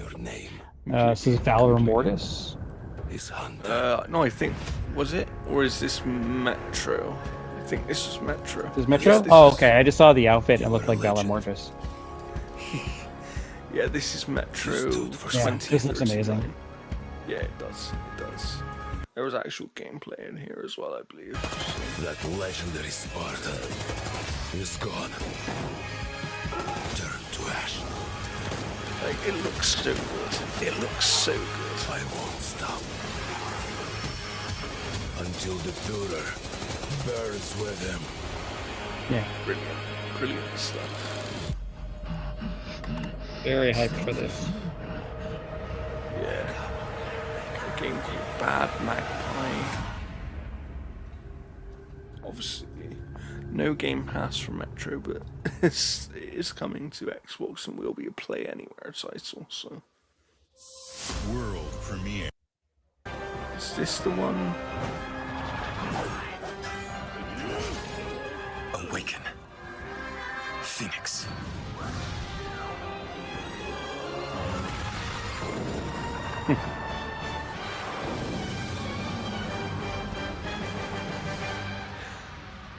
Roll on to, baby!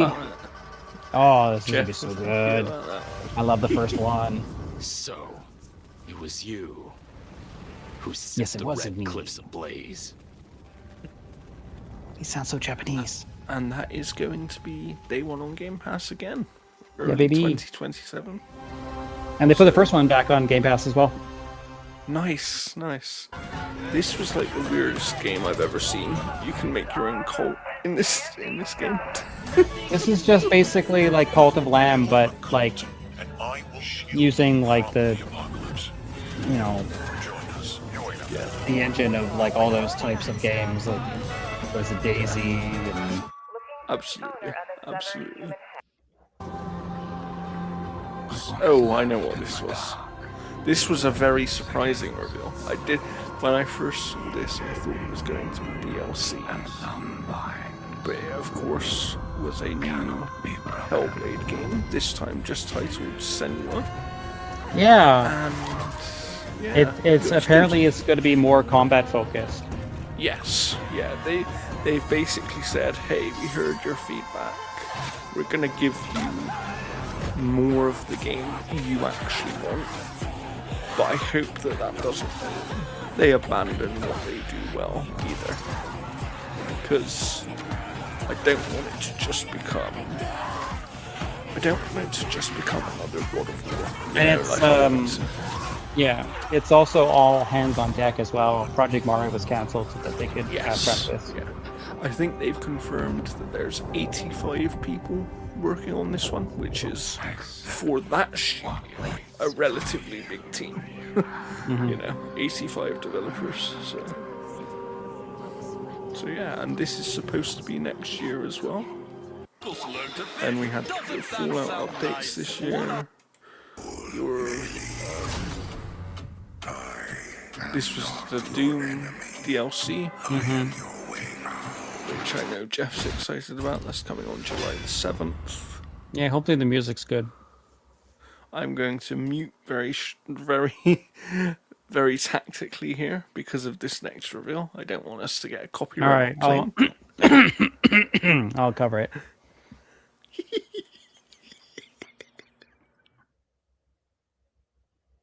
Yeah. There we go. Crazy Taxi, of course. I know there is a little bit of controversy around this because apparently they've used some AI stuff in the creation of this game. But I'll be honest, I really couldn't care less because it's Crazy Taxi and I've wanted another Crazy Taxi for so many years. Yeah, I was kind of expecting like the visuals to be a little better than what's here. Yeah, I agree with that. I would rather a stylized Crazy Taxi than like the really low end models that I've seen here. Yeah, I do agree with that. That's fair. That is fair. Because like this just looks like Fortnite. Yes. Yeah, I agree. I agree. That's a good observation, actually. It does look like Fortnite. But yeah, and then we have the green translucent Xbox reveal. Man, I wish I was in the theater for this one. Yeah, our friends Keith and Scott will be getting this one. I say they give them to us. They got to go and enjoy the Xbox showcase. If you were there as a fan, apparently you got these for free, so that was cool. This is Minecraft Dungeons 2. Yeah, I played the first one. Which, I mean, it looks fine for what it is.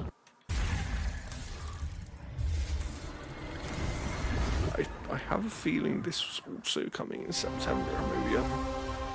They'll be moving that. Yeah, September 29th. There it is. This was like the weirdest game reveal possibly ever.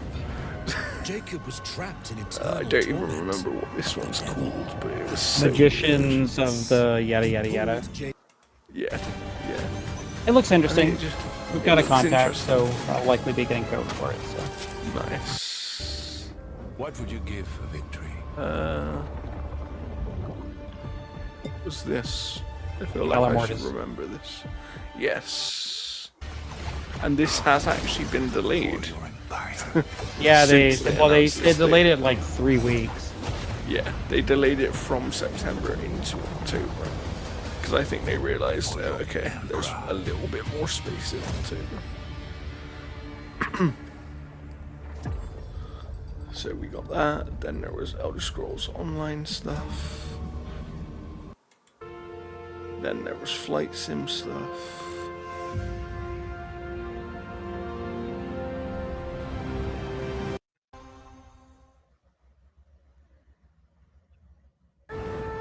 The mountain stands here. Then we had is this Where Winds Meet coming to Xbox? Yeah, I tried playing that again, and it's a billion different currencies.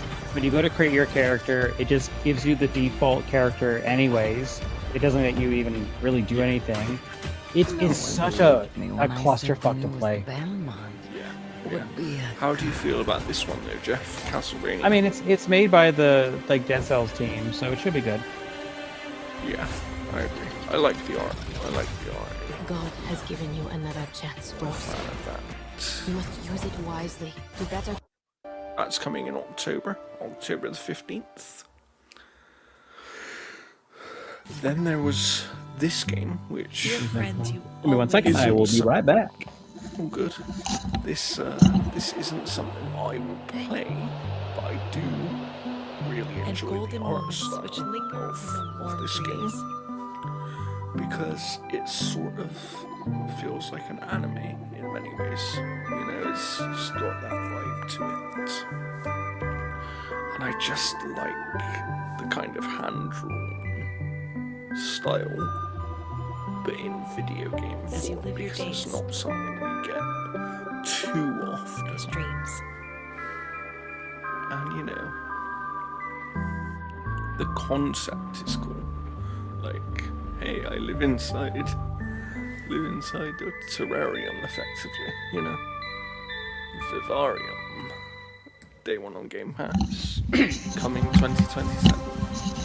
Yeah, that one looks like a Studio Ghibli kind of thing. Yes. Then we had the, obviously alluded to it earlier, reveal of Persona 6. Persona 6. Which is cool. Premiere. And then we had apparently one of the most watched trailers and reveals of the entire week. It's almost like people want a platformer. Yeah. Saw one streamer where she had a Spyro toy and she was like, every single time a trailer would come up, she's like, Spyro? And then eventually she saw the purple lettering and she just like lost her shit. To me though, it would be so funny if like people thought it was one thing and then it's just a completely different thing. I think I'd have to bait people. Like, yeah, this is a new such and such. No, it's not. You know? But Spyro has his place. I'm glad to see it's it made by back. the Skylanders team, so yeah. I'm like Toys for Bob. I'm glad that they're letting them work on it, considering that once they took over ABK, they allowed Toys for Bob to actually go independent. They should have a little portal thing where you can put the Skylanders on there, and it just gives you buffs or certain things, because then those things would be worth a lot, and I can sell my collection. Jeff just wants to sell his collection for a lot of money, please. Hey, I've got every Skylander released after Giants. Every single one of them. Every single one. If you'd like to buy them for an extraordinary high amount of money, reach out to me. Let us know. And then this, of course, was another showing of Clockwork. It's another title that is exclusive to Xbox and PC. Yeah, and it looks very good. I'm impressed by this one. Like, this was a good showing. And it kind of like jump ahead of the news as well too, is that Gears and Clockwork will not be timed exclusives. They will be actual exclusives. Yeah, and we ended on Call of Duty, but we don't need to speak about that. What a bad end, right? Like, why do you end on Call of Duty? It's already announced. What I will say is, if this was the initial announcement they had like a week before, fair enough, because Modern Warfare 4 is a huge announcement. I do think that would have been fair enough to end on. But this kind of reveal of basically a new mode that they've tried out before, but this is now a full-fledged new mode. Like, this should have been somewhere in the middle of the show. Like, it, I would argue that Spyro would have been a better ending than like this. Spyro would have definitely been a better ending. Yeah. But let's talk about the Xbox news, because there was sort of lots of news that came out in the days following this show, which was connected to things. So let's talk about some Xbox news, shall we? Yeah, so I've got two pieces, because the other one was just about Gears and Clockwork being actual exclusives. And that is, Microsoft is reportedly considering spinning off Xbox into its own separate subsidiary and fast-tracking games for the new Fallout and Elder Scrolls franchises. So this is according to reliable information, which claims that Microsoft hasn't ruled out spinning out or restructuring its gaming division as a wholly owned subsidiary, or creating a joint venture with other partners as Xbox continues its reset under its new CEO. Making Xbox a subsidiary would, in theory, allow it to be more autonomous from its parent company, setting its own budgets and strategies, and potentially making it easier to sell off in the future. Microsoft currently operates LinkedIn and GitHub as their own separate subsidiaries. Microsoft doesn't have any imminent restructuring plans, but those options are still on the table. Nadella and Hood haven't ruled out restructuring Xbox's relationship to Microsoft at some point in the future, and doing so might make it a more successful business. In addition, it is claimed that Microsoft CEO Satya Nadella and Chief Financial Officer Amy Hood have approved of Sharma's plan to spend more on top-tier games in the coming fiscal year, beginning in July. Now, the one thing that about this story is it sounds great. It sounds amazing. They're going to spend more on games. They're going to do all this kind of stuff. But then we get to this news piece. And that is, Xbox could be about to shut down one of its game studios as part of an expected significant cuts reportedly taking place next month. Why do you do cuts when you're going to be spending more on these games? Who knows? But on Wednesday, Xbox CEO Asher Sharma published a note sent to staff in which he shared that realities that we need to navigate, such as it is annual revenue has declined nearly $500 million in 5 years. Hardware costs are up 4 times since last year, and its studio system is overextended. According to a Bloomberg report, a note to staff was sent in advance of planned significant layoffs across the Xbox business and a reduction to its marketing and other budgets. In a new report published by The Verge, it's claimed that those cuts could also see the closure of an unnamed Xbox studio. Sources suggest the cuts could even involve a studio closure or changes to the Xbox studio lineup. If the layoffs go ahead, it will mark the fourth consecutive year of cuts as Xbox, as it weathers a challenging games market that has also seen tens of thousands jobs losses across the wider industry. Last year, Xbox closed Perfect Dark developer The Initiative, and in 2024, it closed Arcane Austin and Hi-Fi Rush developer Tango Gameworks. So, all right. So Xbox Game Studios right now includes the Coalition, Compulsion Games, Double Fine, Halo Studios, In Exile, Mojang, Ninja Theory, Obsidian, Playground, Rare, Turn 10, Undead Labs, and World's Edge. Out of those, who do you think it shuts down? Because I have my answer. I know. I know. So I've already said this to people. I think it's Turn 10. Yeah. And I think that what happens is the Turn 10 team get folded into the Playground Forza team, because we know that they're not planning to ever make another Forza Motorsport game anyway. So Turn 10 is already effectively a support studio. And I think that shutting down that studio, maybe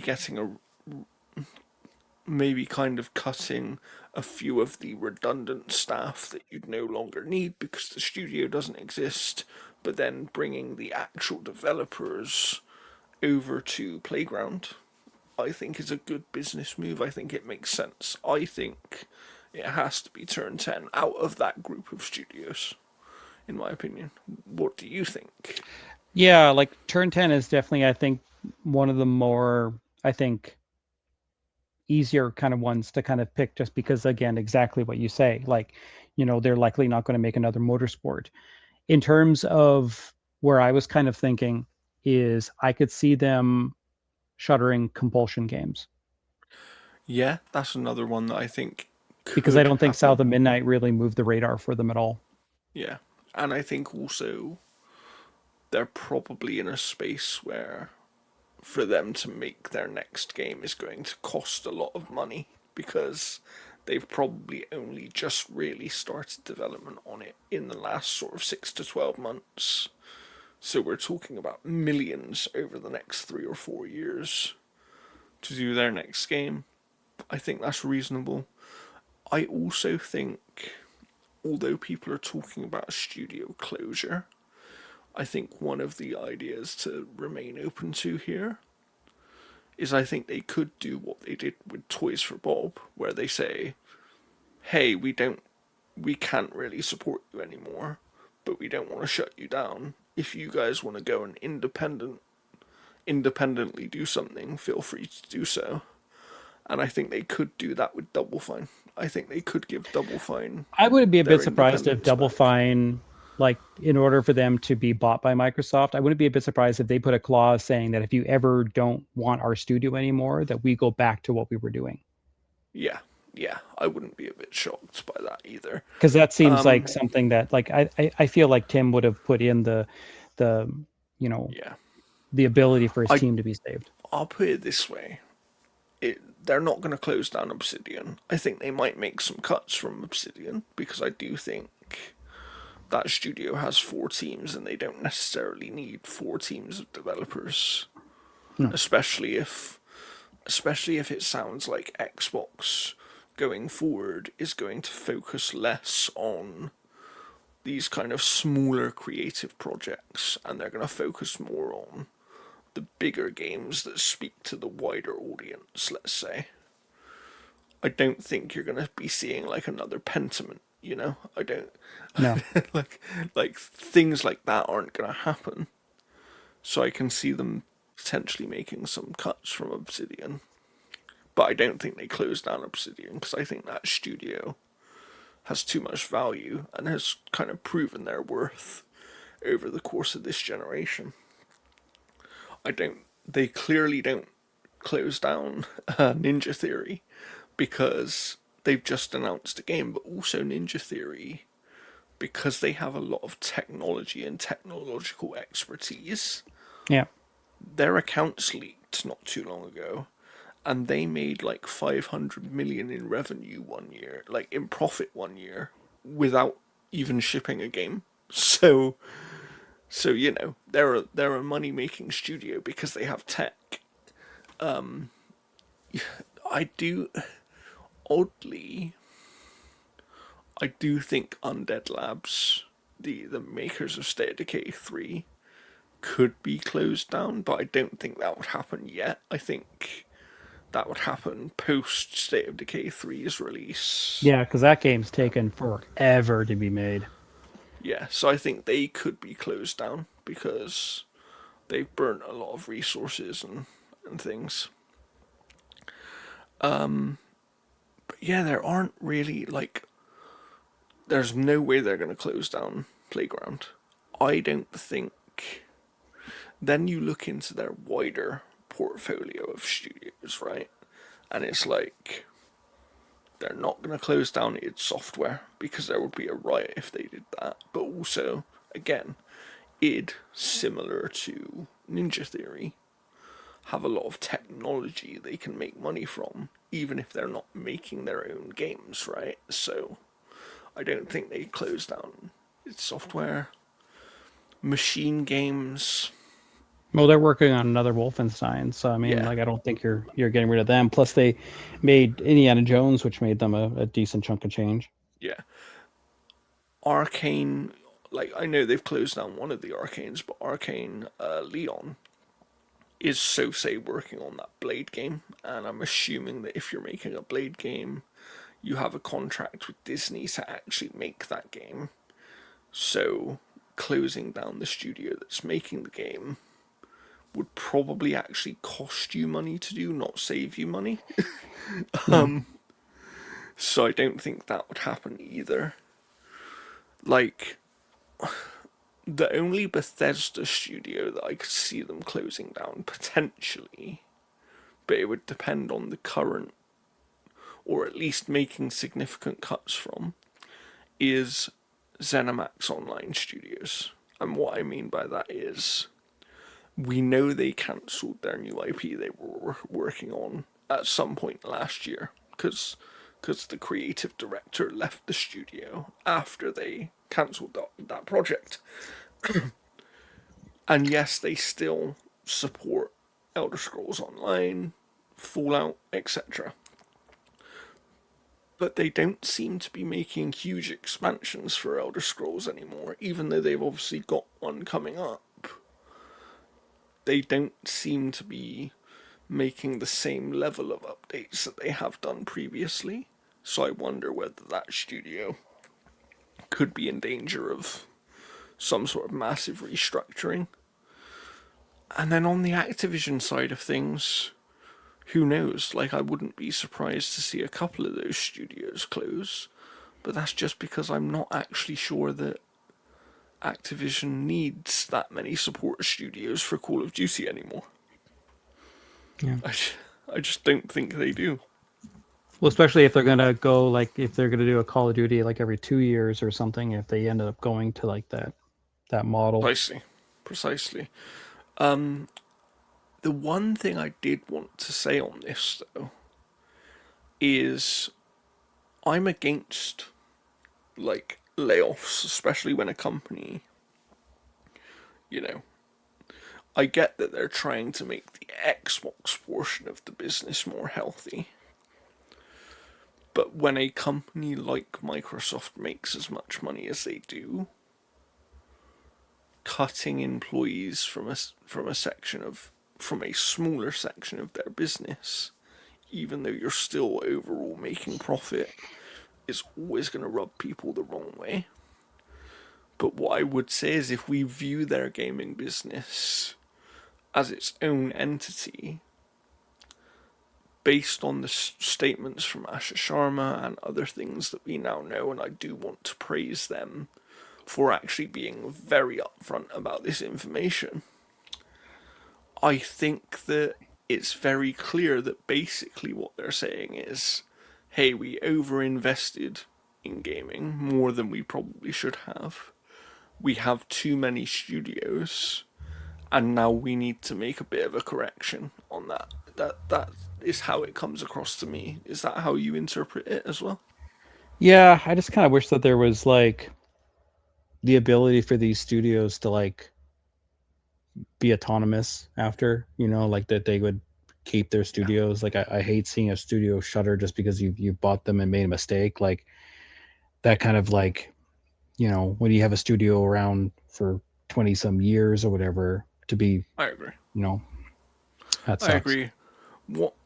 So we'll see what happens. We'll keep an eye on it. I do think, whether people like it or not, this element of what they're calling the Xbox reset kind of had to happen, especially if they're hoping to go in the direction that they're intending to go in.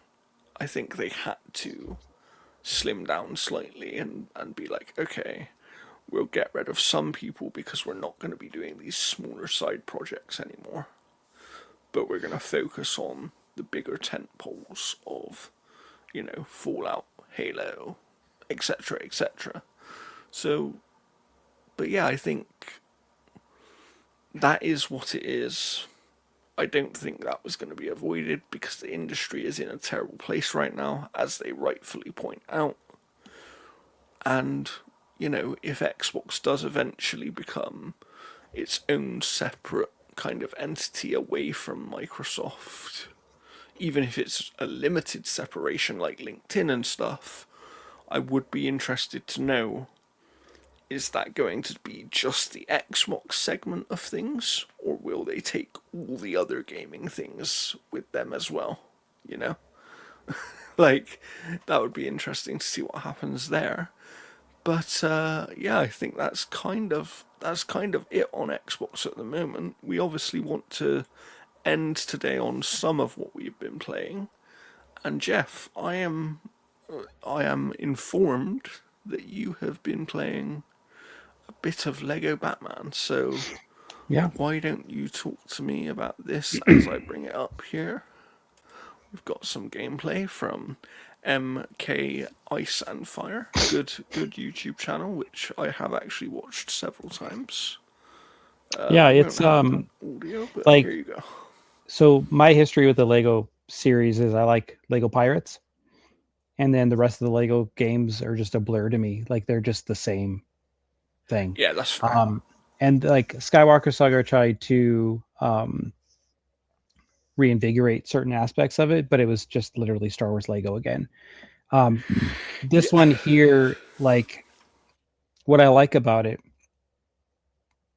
is that it tries to kind of bring some of the Arkham gameplay to it, and that is a smart way because it's the best Batman's been in a video game.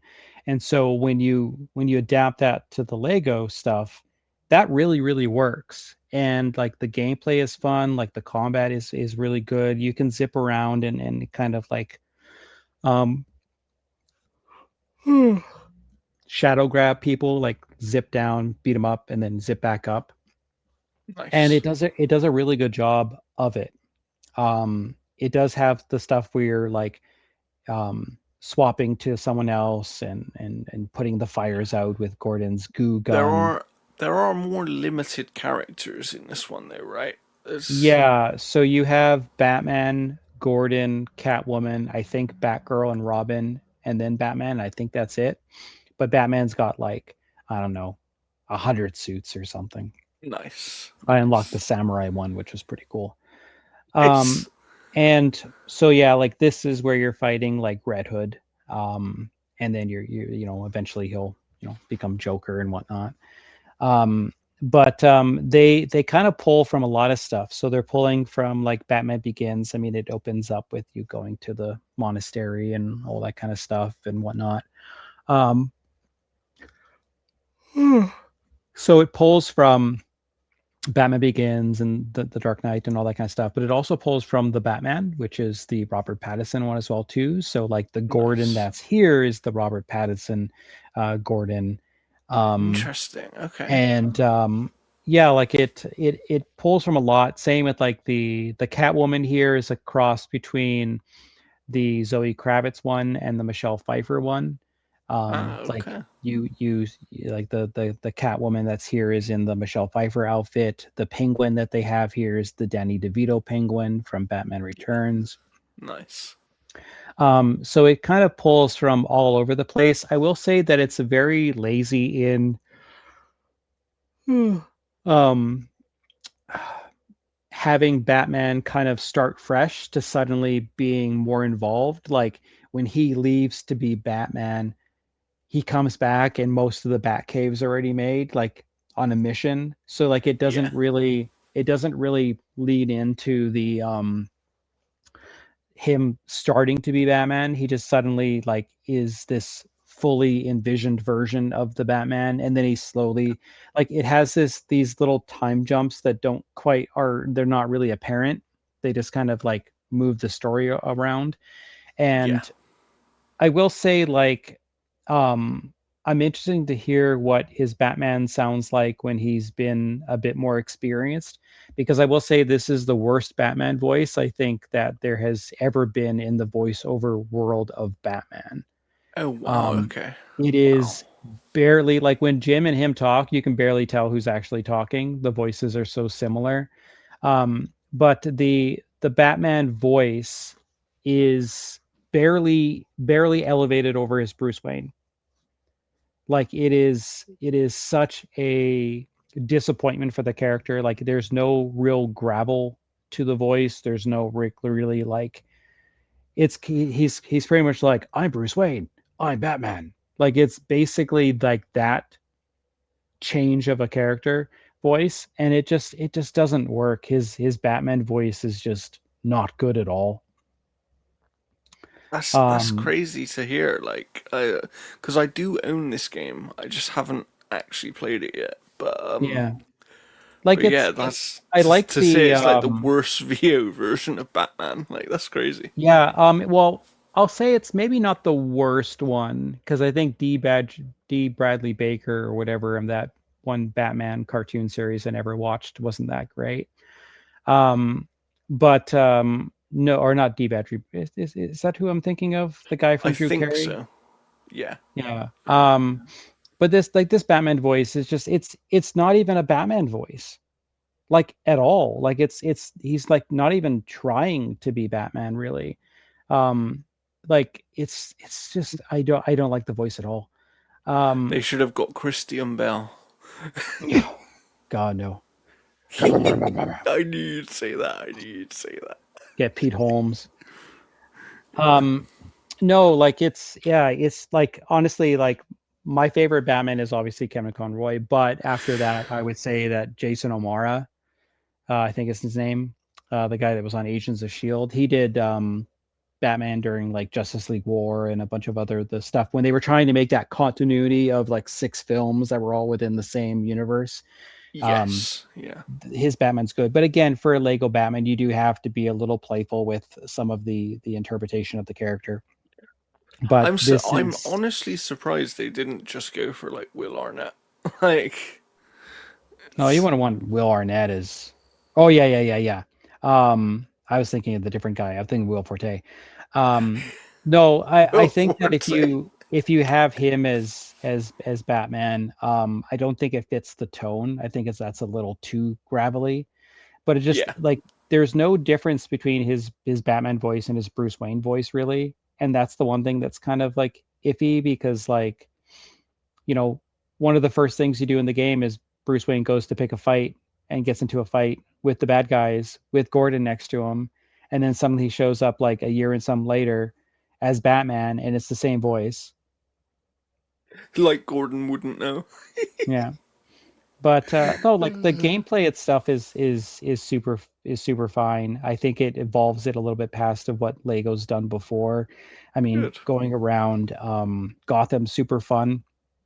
Like you have the Batmobile and various crimes will break out and whatnot, and that stuff's fun. There's like the Riddler things that you'll find. That's super fun. Like it definitely plays very, very good. It looks really good. Like the detail when like characters' feet are up, you'll see the Lego thing printed on the inside and like the sheen of it. His cape looks like actual cloth. Like it looks like those types of capes.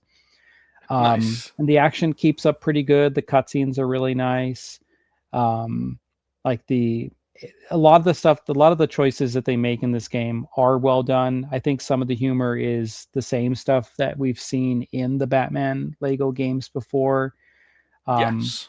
Yeah. You know, they like, you know, they're like he says, like there's like you dance with the devil in the pale moonlight. Like there's moments where he'll start to sound like Jack Nicholson and then not Jack Nicholson and all that stuff. But it is so far like I'm still in chapter 2. Like I've just dealt with the Penguin storyline, so now I'm moving on to I guess tracking down the Joker. I think is essentially the part that I'm at right now, just because Okay. they got some Joker cards and they're trying to trace them to the source. So it's him and Catwoman essentially.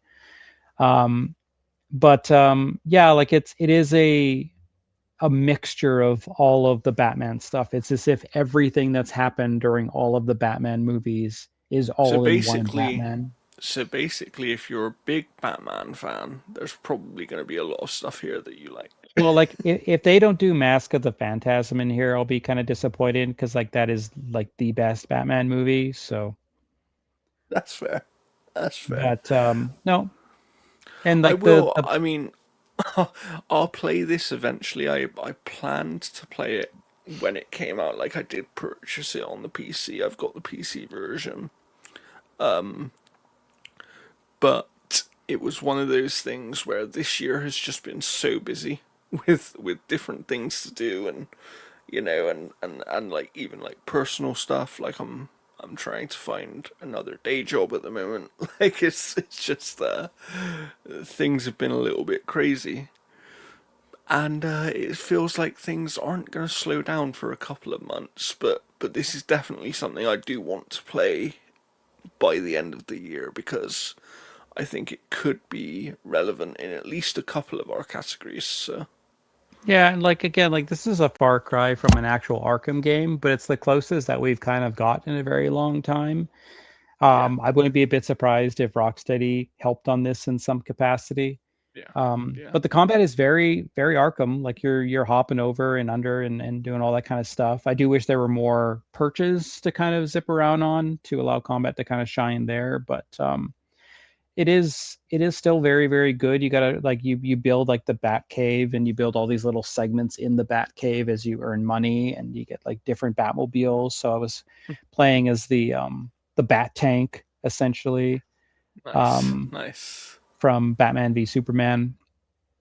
But I for me like if this team is going to work on another one, it has to be Lego Justice League. If they don't do Lego Wow, okay. Justice League, it will be an absolute, and I hate this is a pun, but a disjustice, essentially, an injustice to what they're kind of starting here, because this is a very, very good game. You take this and put it in Metropolis with Brainiac attacking or whatever the case is, and you do whatever storyline that is, and you could do multiple villains. You could have like Brainiac teams up with Darkseid or something or Dark whatever. You know, like they could. Yeah, There's things that they could do, but they have to do a Justice League game after this.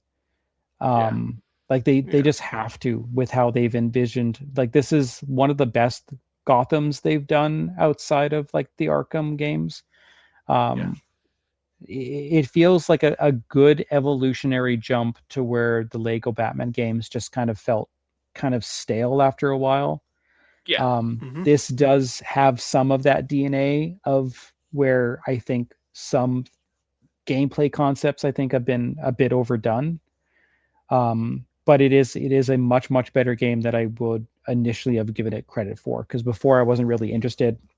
But then once I was hearing that it's basically just another Arkham game, um, that got me Yeah. at least interested to, trade some stuff in and get this. So That was kind of what got me interested in the game. Like once I heard people talking about like, yeah, this is basically a Lego version of an Arkham game, I was like, yeah, okay.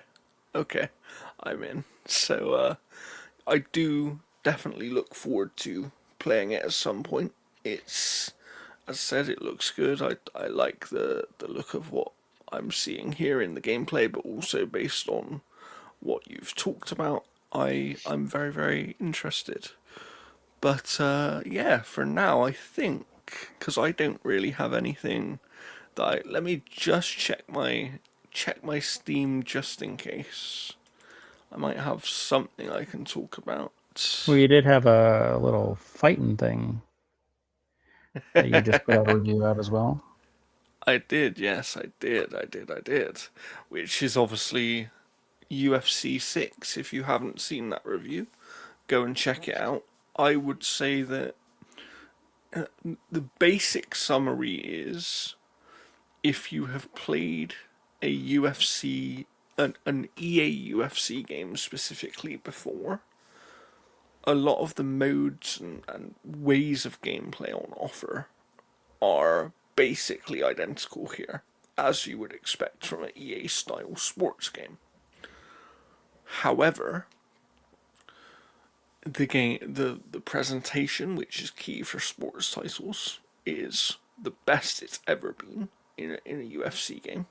From visuals to audio to commentary, all of that stuff is fantastic. You think that Wolverine trailer was really bloody? You should play some UFC and see just how bloody you can make these people's faces after you've hit them a few times. But also they've done a lot of work on the animations and on the kind of side of, I would call it accessibility, but really it's just making the game more approachable for newer players, where things like blocking certain attacks is now much easier because in certain moments the game will actually slow down and it'll be like, hey, you need to press these things to try and block this. So it will remind you while you're playing, because there's lots of different combinations of buttons in this game, and that stuff is really helpful.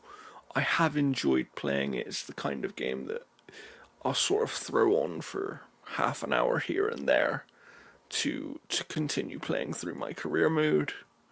I am still disappointed that for whatever reason EA refused to bring the UFC games to PC, because I think given the level of presentation they have on the console version, and I played the PS5 Pro version, it would be interesting to see just how good the game could look on PC, so that does disappoint me. But since EA has taken over the franchise, I do think this is the best UFC game they've made, and I do think it's a significant step up from UFC 5, which came out around 3 years ago. Because when I played UFC 5, which I actually reviewed back then for our friends at the Outer Haven, one of the things I said in that review was it felt like I was just playing UFC 4 again, but it looked slightly better. Whereas here, there are actual improvements to the gameplay, to the animations, to the approachability of the game, including massive improvements to the presentation side of things that just make it a much better video game, So it's, yeah, I'm very, very impressed by it. I believe I scored it an 8.5 in the end. I will link it below for you to go and read over on analogstickgaming.com. I have enjoyed it. I've also played a little bit of Gothic, which I know Jeff obviously spoke about last time, but I'm really enjoying that. Certainly a difficult game, as you mentioned, Jeff, but it's nice to play an old school RPG of that style that doesn't hold your hand and lets you kind of figure things out on your own. Really enjoyed that. I'm also kind of just hopping in and out of other things at the moment. And then yeah, I'm in a mode now where I'm waiting for certain things, if that makes sense. Yeah, I'm in the same thing. Like I've been playing like a little bit of this and that and stuff like that. jump between like the Lego game. I've been playing another platformer on Switch as well too. Played a little bit of that where winds meet, but I'm probably not going to invest any more time into that because it's just so confusing to play. My God. Yeah, for sure. What else do we have on the website recently? Have we posted any other reviews recently? I'll be putting a review up for Lumentel, Memories of Trey. That review is written. I'm just going to be putting that on there. We haven't really had anything for reviews lately just because I have put out the review for the Gothic remake, 007 First Light as well too. That guy's up there. Our colleague James is working on NBA The Run, which is now available for you to play, but he's going to have a review of that in roughly the next week. I think, hopefully there'll be more reviews coming very soon. Kelvin's going to be doing a review for Bistro, which just hit Game Pass as well too. So nice. And then obviously we're mid-June at the moment, but we're about 3 or 4 weeks away from the release of Assassin's Creed Black Flag Resynced, which hopefully I know that Jeff is hoping to cover for us. Oh yeah, we'll be getting code for that. Also going to be covering Star Wars Monopoly. I'm getting code for that as well too. Nice, Star Wars Monopoly, and I should at some point in the future. I can say this, at some point in the future, I will have coverage of Adventures of Elliot, which is obviously the upcoming sort of action RPG from the creators of the franchise, which slips my mind right now. Octopath Traveler. Yes, it was one of those where my mind just went. But yeah, so I will have coverage of that. Our coverage will probably be post-launch, but we will have coverage coming up of that. That obviously launches in around a week, I believe. It's pretty close now, that one.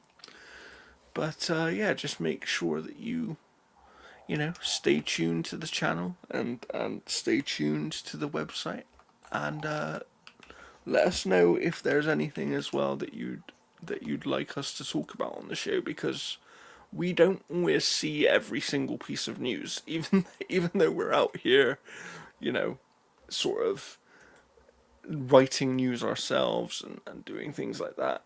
We don't always see every single bit of news. So if you are kind of looking for that, then let us know if there's something that we haven't spoken about that you'd like us to cover.